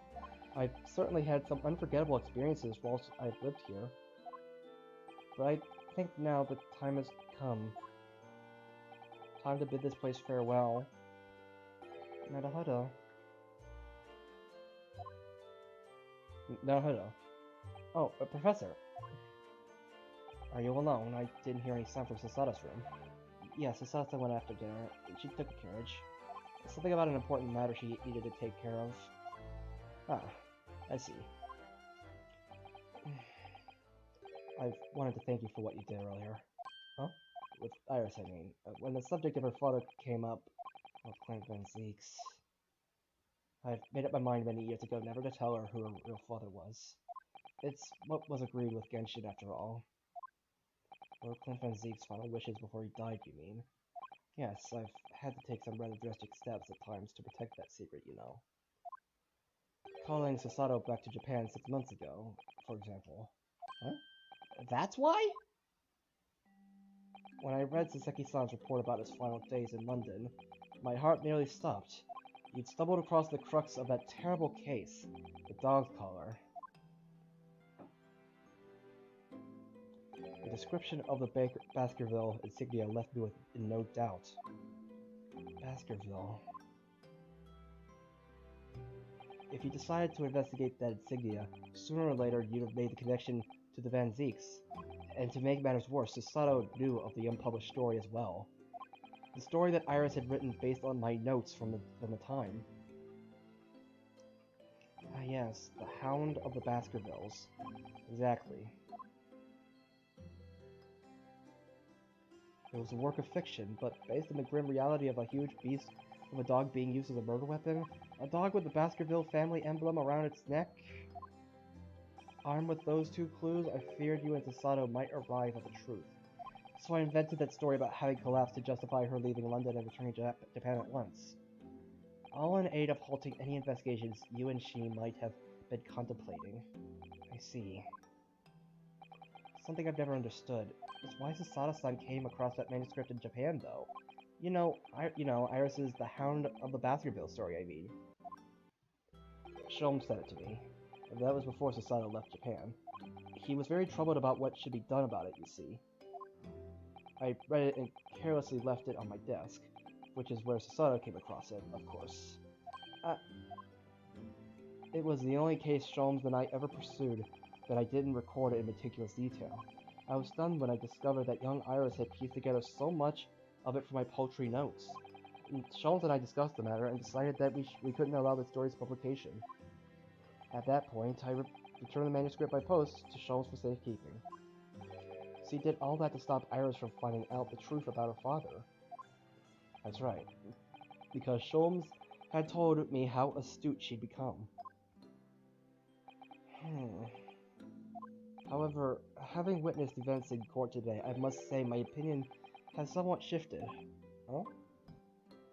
I think at some point in the future, the time will come for Iris to know the truth. And when it does, well, I believe it will be for the best. Yeah, I think so too. Yeah. Actually, Professor, I wanted to talk to you about something too. Judging from that expression, I'd say you've come to a decision, have you? Yes, I have. I will be returning with you to Japan. Are you quite sure? I'm really only here as a substitute for Kazuma. But he's here in Britain now, as originally intended. Locum student Naruto doesn't really have a right to stay, I think. I see. Looking back now, when I first arrived here in February,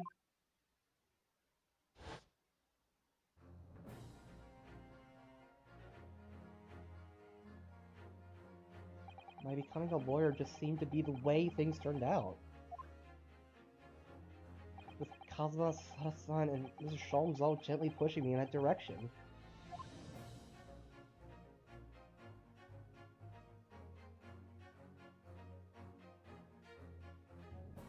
I spent the best part of a year immersed in this world, but I was aware of a seed of doubt inside me. Until today. Staying in that courtroom earlier, all doubts vanished from my mind.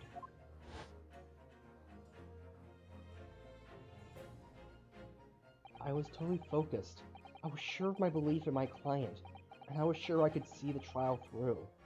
And at the end of it, I finally realized no one else could chose this path for me.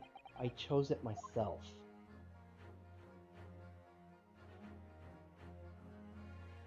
The path of a defense lawyer, eh? Yes, that's what I am now. That's what I'll be going back with you to Japan as. And that's the path I'll be following for the rest of my life. Well, it sounds like you've made quite a resolution there. I have. Very well then. I must say, it's extremely welcome news. I shall make arrangements for your return first thing tomorrow, but I don't imagine we'll depart for a few days. Not with the Synopsium having been cancelled now. It's such a shame. Never mind, I'm sure there'll be other opportunities in the future. Well then, I'll bid you good night.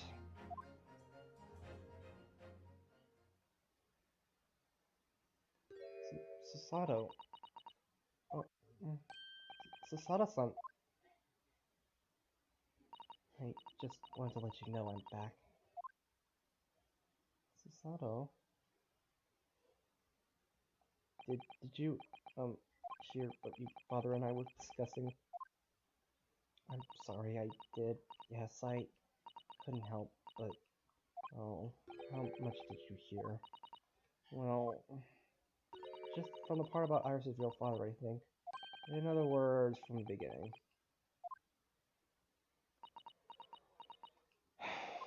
So you've made up your mind.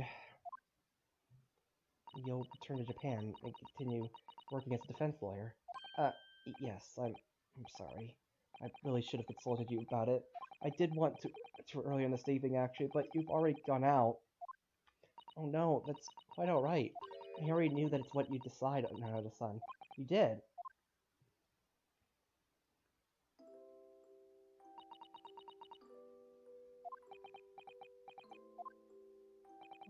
Susato-san. Yes? I suppose this means it has to be farewell soon. I suppose.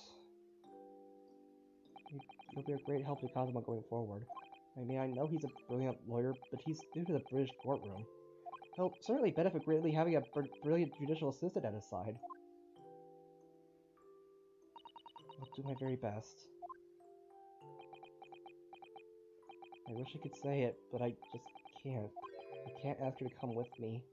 After all, She was always supposed to be coming to Britain as Kazuma's assistant. It's growing late. We should both try to get some sleep. I'm sure you must be exhausted after today. Oh, yes, you're right. Before I retire, let me just say one more time. You really were quite splendid in court today. So if you ask me, anyone who thinks of you as a substitute or a locum student should be ashamed of themselves. Sasada-san. Thank you.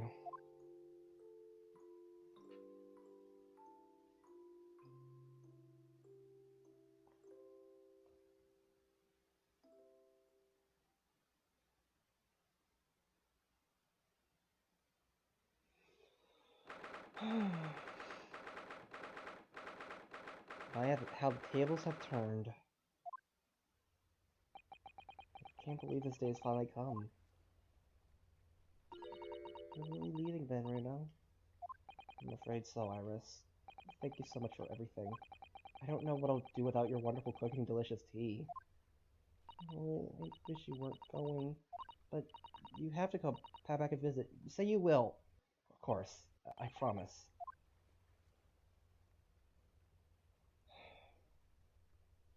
Well, it was a very brief reunion, but it was a pleasure to pursue a case with you again after so long. For a while, at least, it felt like old times. Yes, I suppose on reflection, there's something to be said for it, having a little fun once in a while. I'll just go and say goodbye to the professor as well, I think. Alright, Iris, you go do that.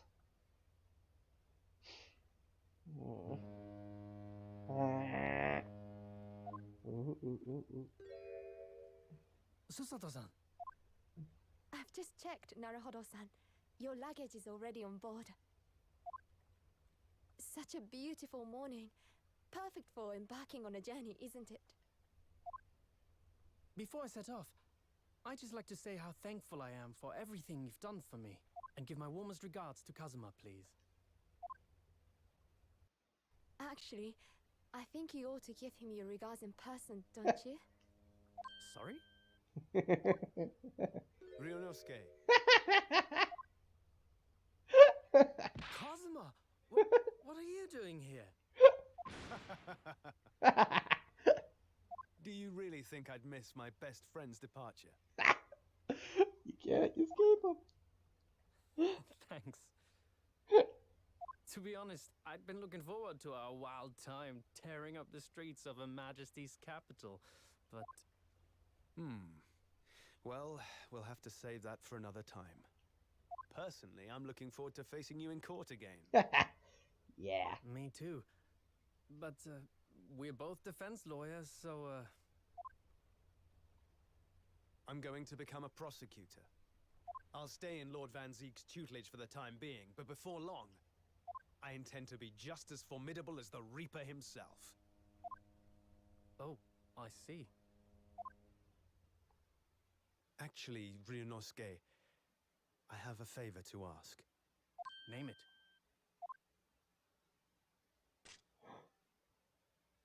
I'd like you to take care of this for me for a while. Karama. Karuma? Why? Because I've seen it now. I've seen what's inside me, the demon that reared its ugly head that day.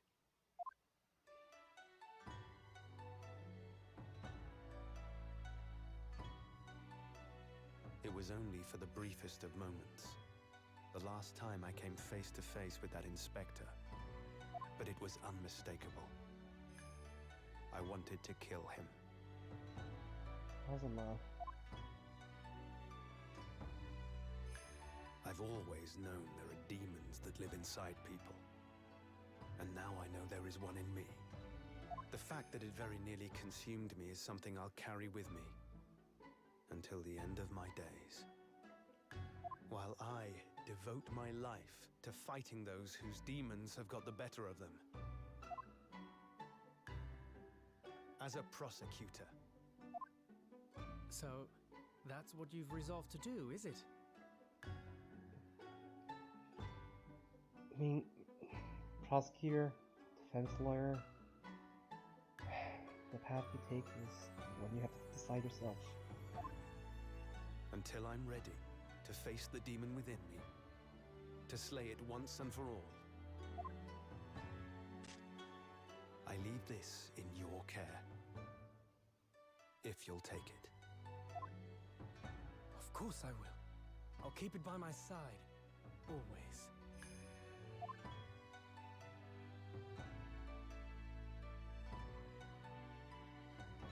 Until we meet again, then. You have your path to follow, and I have mine. Naruhodo-san? Susato. The path you're going to follow from now on. I wonder if I might follow it at your side, and unless I'd be a burden. What? Susato? I mean, I would very much like you to come with me. But aren't you... You're so predictable, Ryunosuke. I am? Honestly, you never change at all. But that's what I like about you. You mean you knew about this? It was the evening after Lord Van Zeek's trial came to an end. She came to see me at the prosecutor's office. Really? Or when I had that conversation with Professor Mikotoba?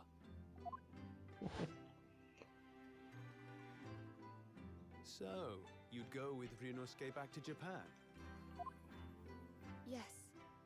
I know it's unfair of me to follow my own interests like this. Coming here especially to tell me.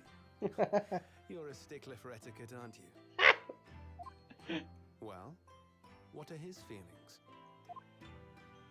We've never discussed it, of course, and Naruhodo-san has made no such suggestion. I worry that perhaps I'd be a burden to him. Of course not. He's just as much of a stickler for etiquette as you are. He'd never say anything before he was asked. Yep. But I'd feel happy knowing you were with him. Look out for him on my behalf, will you? Yeah. Of course.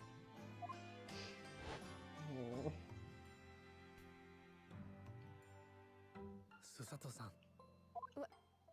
What do you think, Naruhodo-san? With you by my side, no trial would seem too daunting. So if you're willing, I'd be honored if you'd come with me. Together we can take on the world. I'm terribly incompetent, but if you'll have me, I'd be delighted. I'm just having the biggest smile on my face right now. Oh, no, not at all. If anyone's terribly incompetent, it's me. What dorks, these guys. What's wrong? Your luggage, Susato-san. There's no time. The ship's going to set sail any minute now. It's all right. There's no need to worry. As it happens, my luggage is already on board too. It is? Wow. Your fine judicial assistant has everything in hand as always, I see. Bruno,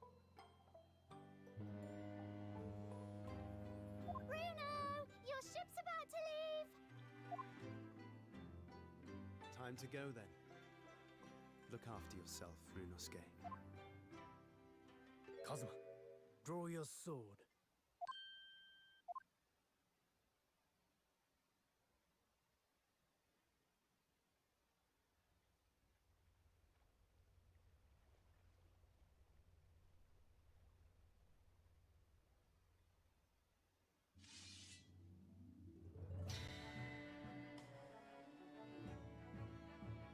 One day, when our paths cross, once more, we'll fight a duel of words across the courtroom. A day I eagerly await, as a lawyer. I've been waiting to hear you say that, partner.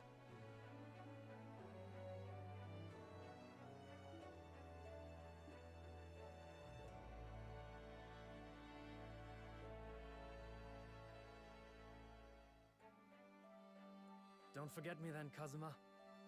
As if I could, Ryunosuke.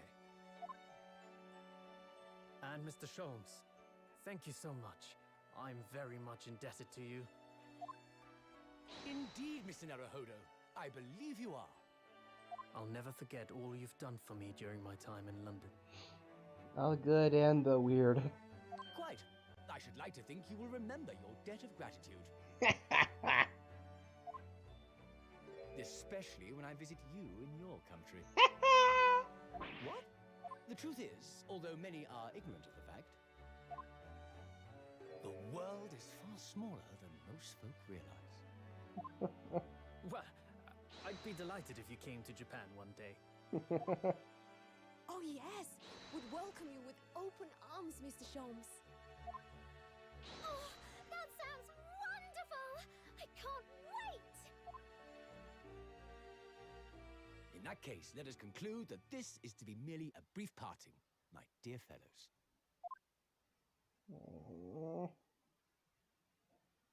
And that brings us to the end of my adventures in Great Britain.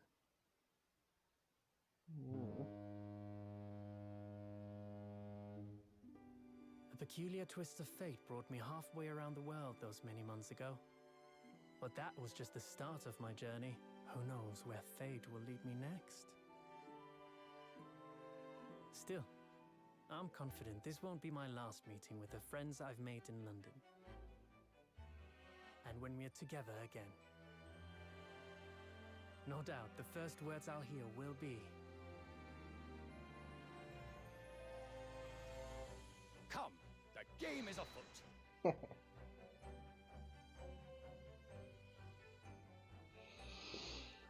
The ship, with our friends from the east, sailed steadily towards the distant horizon. But Sholmes's face was alight with joy.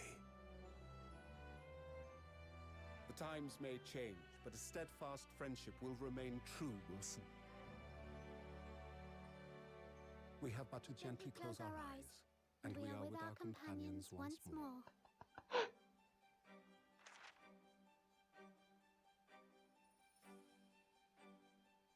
So I do just that. And when I do, I can hear his strong, familiar voice ring out. Objection!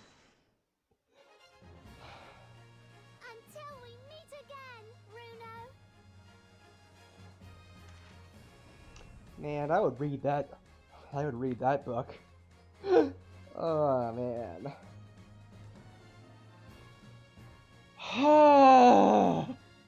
And that's the end of The Great Ace Attorney. I've been thoroughly inundated with requests, but I'm no purveyor of electrical goods and from court secrecy. Anyway, I've decided an absence from London is in order, a sojourn in distant crimes. The Empire of Japan, perhaps. I understand that wardrobe class incurs no charge whatsoever.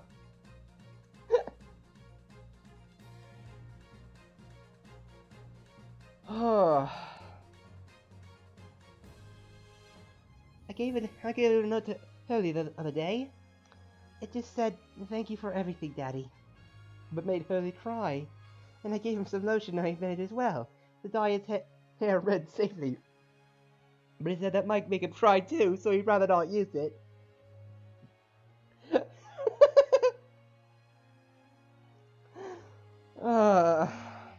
This game.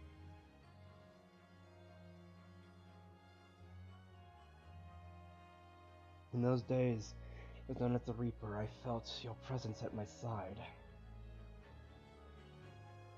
Once unable to bear the burden of that grim pseudonym, I even retired from the courtroom. Despite everything, I still wear your prosecutor's badge with pride. But the darkness that once beset me is no more, as you too are no more. In the words of a young foreign friend of mine, I must strive forward towards a brighter future.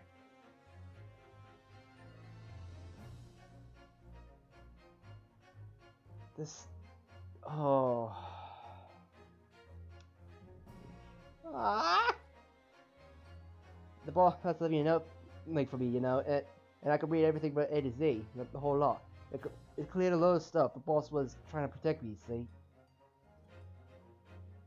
And that's exactly what me and Chief Inspector Toby are gonna be doing for Londoners. I only wish I could have said how grateful I was before Hopefully she's able. I really hope she's able to go back to be able to become a real detective after. Okay. Gina, the truth is I'm not the upstanding fellow you think I am.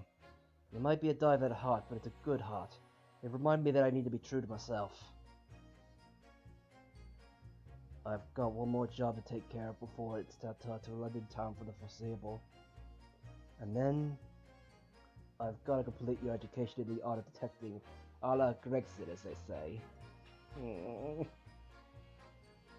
Oh, Gregson.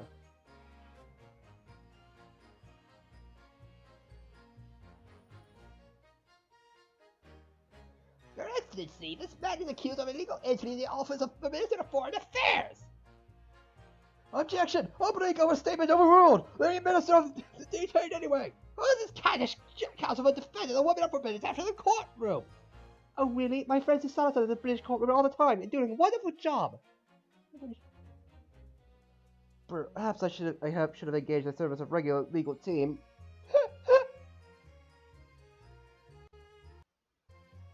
Oh man.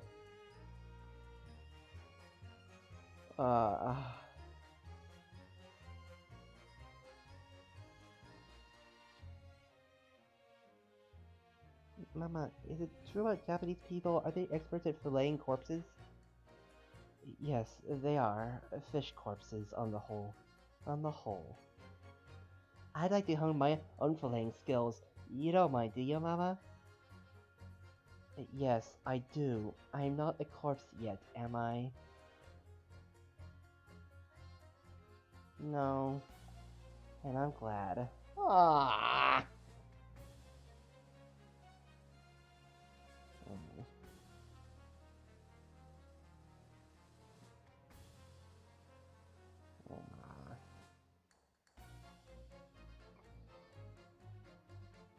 What the? Oh wait. Can I ever get a Great Britain the invitation of my dear old university friend? He sent me a very nice letter saying he'd throw me around and everything was settled. But what have I done? I'm so excited to pick this in hotel, but now I can't afford the bill. Oh, Panda, come to my rescue again, please. Lay away on me, fish. I can there. What a harebrain. Yeah? Yeah? Huh?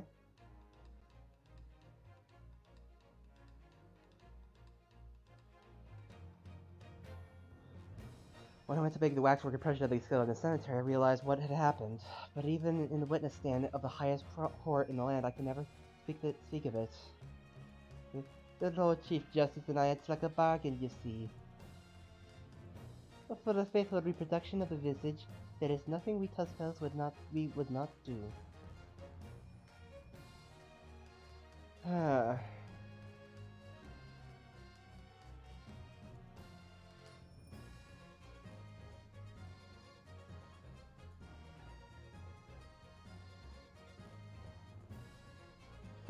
Everyone calls me gossip. I sell jolly little tidbits of passerbys, you know. Everyone calls me a pepino, and I sell the spaghetti and the red head. Everyone does call me. No, I cannot do it. This is ridiculous. Oh, Daly, how charming. You've made lots of new friends here, I see. Yes, and when we release, we're all going to strike it rich together. Ah. I mean, at least they're still together, at least. I mean, not sure she can keep up her lifestyle, but whatever.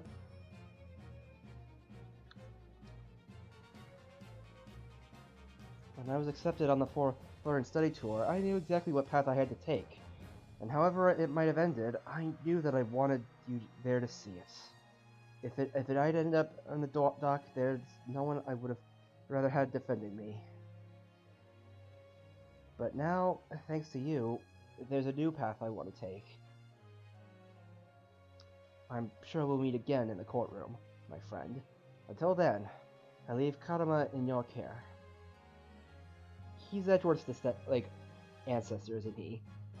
He has to be, like... I mean, I thought the hair was, like, come on, the hairstyle.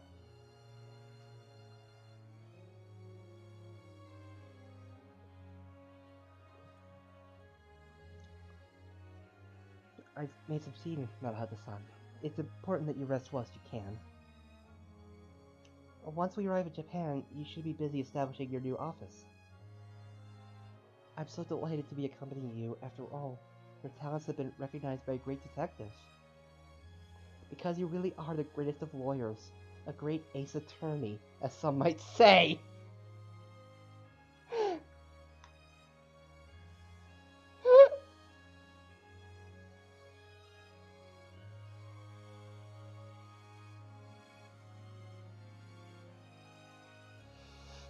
And the eyes been filled in!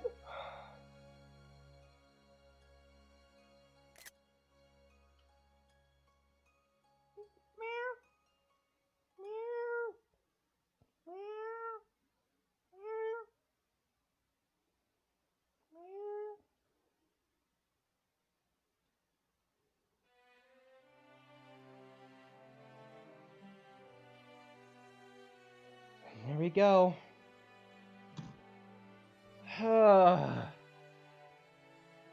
This... Oh my goodness.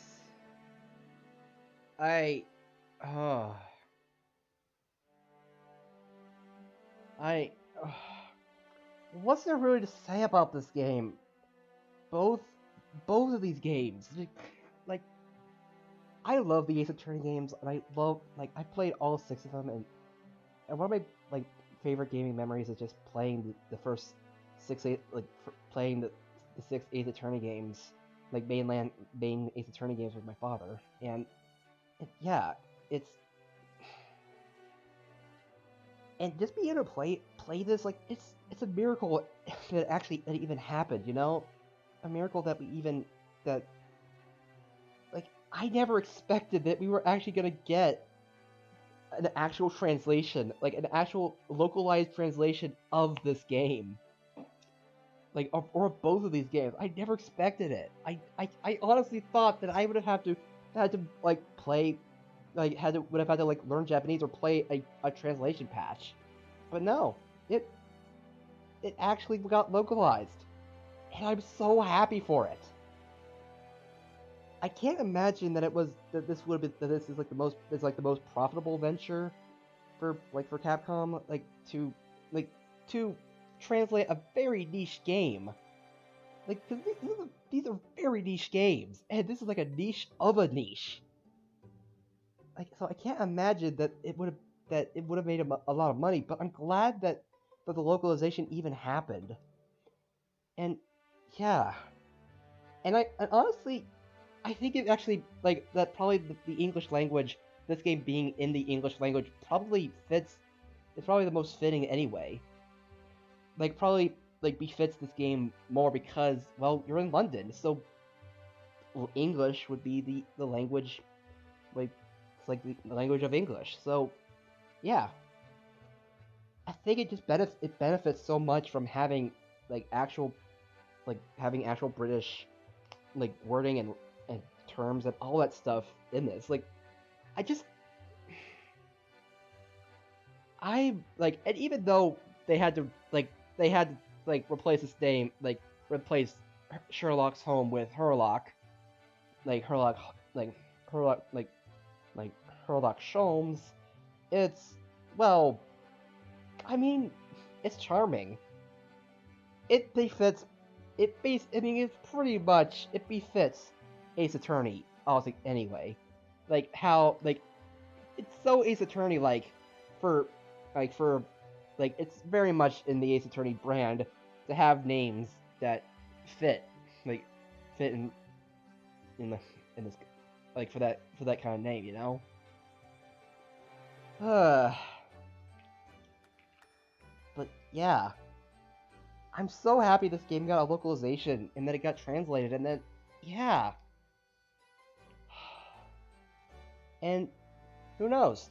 I hope that I hope that the other untranslated Ace Attorney games get translated too, such as Edgeworth Investigations 2. That would be great, even though I played that one already. But still, I I just adore these kind of things. Like, I love visual novels. I love and I love the Ace Attorney games are definitely among my favorites. Even though I have to use a walkthrough every now and then, it's like I'm not afraid to admit that. But still, I love these games, and I'm glad to actually play another one. And someday, I hope that Ace Attorney 7 happens. But even if it doesn't, I'm just glad that we have this. I am always down for more Ace Attorney games and more Ace Attorney likes. I mean, I don't know. But yeah, Ace Attorney, the great Ace Attorney 2 finished.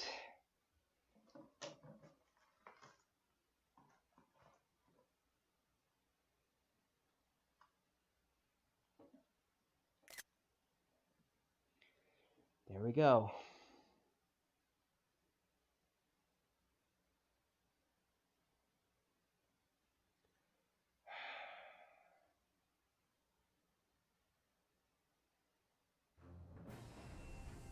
And there we go.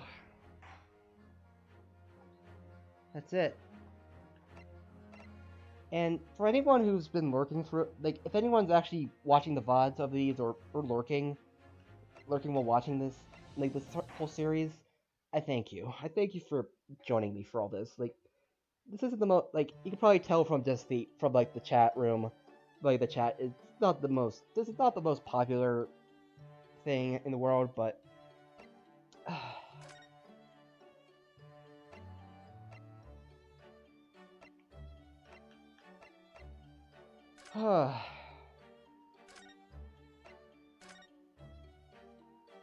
that's adorable.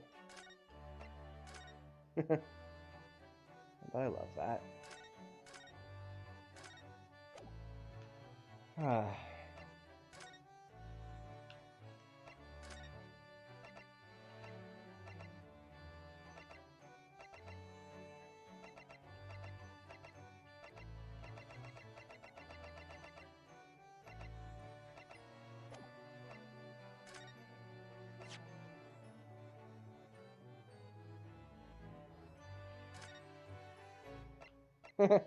Thank you for playing.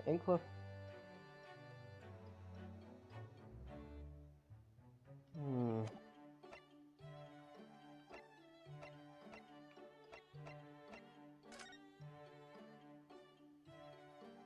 And yeah.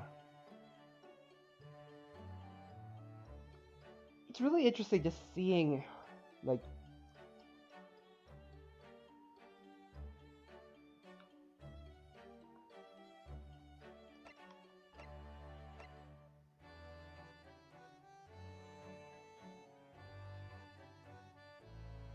Ah.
Deerstalker and the pipe. Yeah, like, I really want to see all this and all this. Like,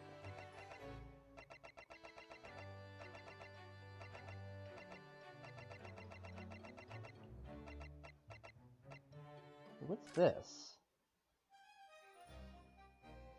なるほど龍之介の罪深き7日間第1夜。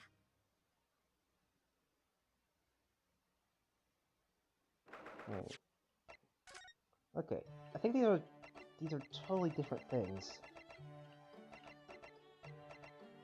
Yeah. As much as I would love to keep going through these, I think I'll save this for another episode. So next time we stream this, I think we'll be going through a lot more of this, and just we'll be going through the special features and see what we can do. Oh boy, defense debut.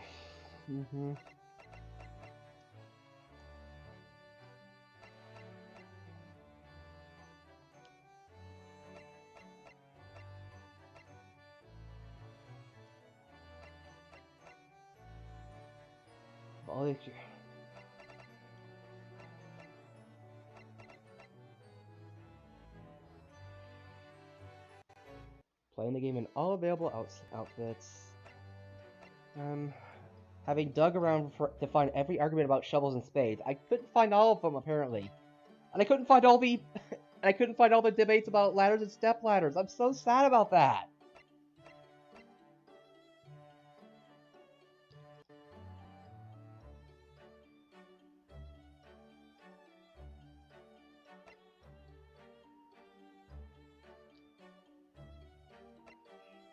For having read every new idea on Iris's blackboard, I tried. Healthy curiosity. For having thoroughly examined the medical report card inside and out in the adventures in the episode 1 of the... What the heck? Wait, what? Having thoroughly examined the medical report card? What? How do you do that? I kind of want to know how you do this. Pill Perfectionist for having examined the bed in episode 2 of The Great Ace Attorney. Oh my gosh. For having identified the milliner responsible for the victim's hat. Milliner? Wait, what? The milliner responsible for the victim's hat?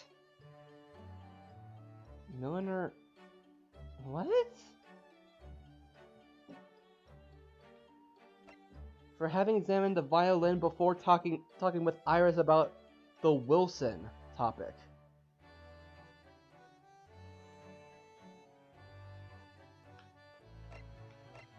For having examined the fireplace in Mr. Sholmes' suite whilst with Susato in episode 5 of The Great Ace Attorney Adventures. Wait, what? Wait, wait. What?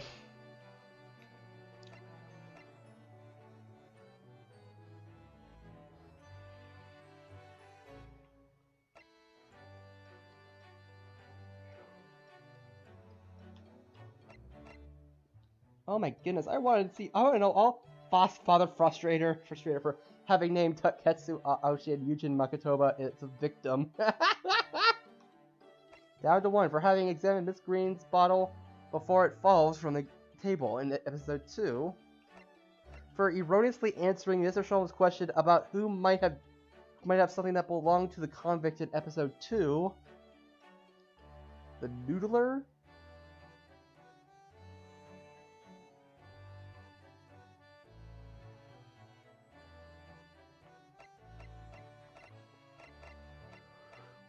For talking with Gina after Ryunosuke regains consciousness following the incident with Toby in episode 4.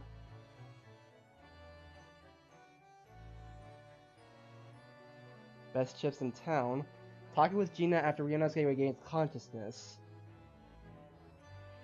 Huh? I want to know all of these! Okay, Okay, you know what? You know what? I'm gonna look it up real quick. I'm just gonna look it up real quick. Accolade. Great Ace Attorney accolades.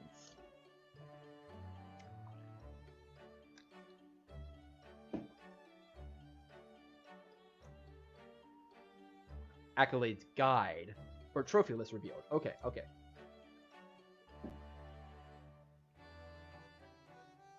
Okay, I need to know some of these.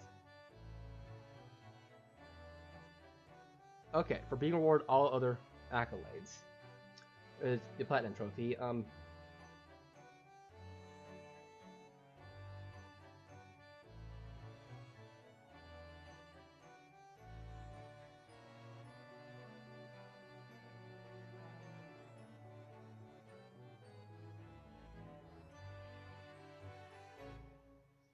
For having it successfully presented evidence during the first cross-examination that occurs in both Adventures and Resolve. What? But wouldn't I already have done that? Oh yeah, I did.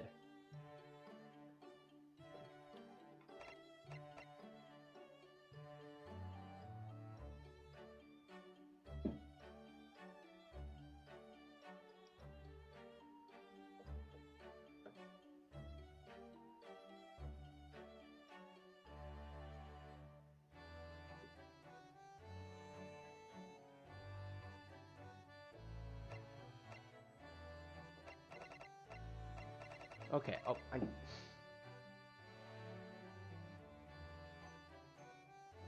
all achievements guide, I just...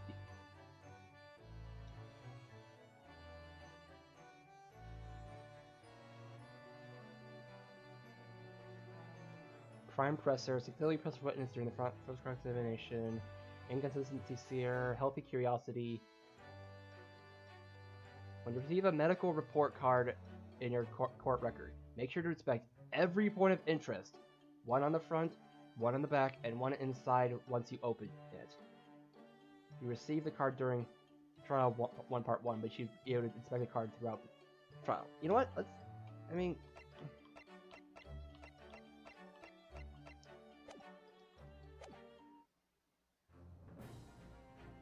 The Hat Hunter, you'll get this achievement by pressing the third statement of the testimony rebuttal. You question Magnus when he reacts. Okay,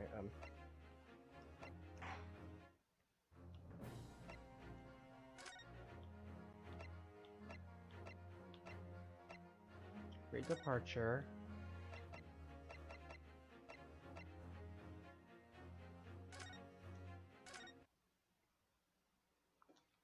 Let me just see.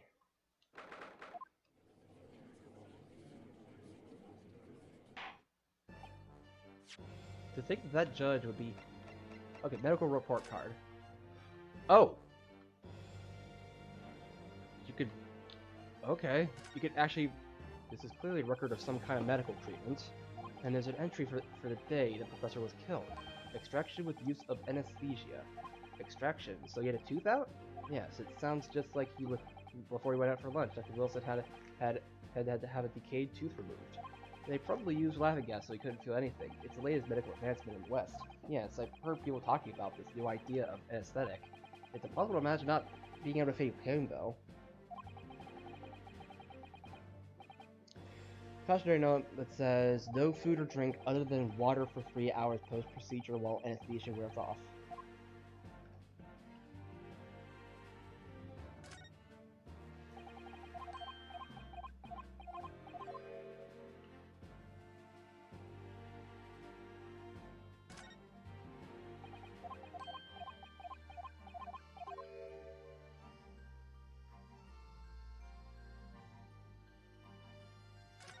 Hot Clinic. Well, the fish first issued quite some time ago. That's probably a record of long-term treatment. That's why with a family doctor, I imagine. I can't imagine going to a doctor. I mean, as long as I'm alive, I'm never consulting one.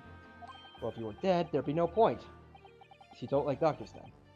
Why would you? They make you drink horrible-tasting medicine. They give you painful injections, and they lots of money from you for the privilege. What? You're the lowest ebb. You sound like a muddled patient. The bad case of stubbornness, no less, for which the only cure is bitter medicine indeed. It says hot a clinic, and on this medical report card, I hate clinics almost as much as I hate hospitals and surgeries. Aren't they all the same?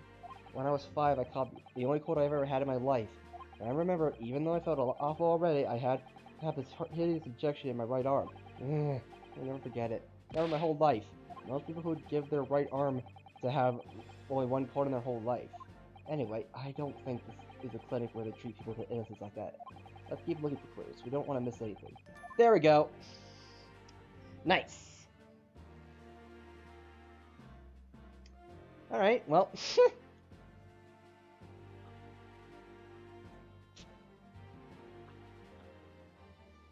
You must do this before talking to Wilson. For Lockian.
I can't believe I got some of these naturally.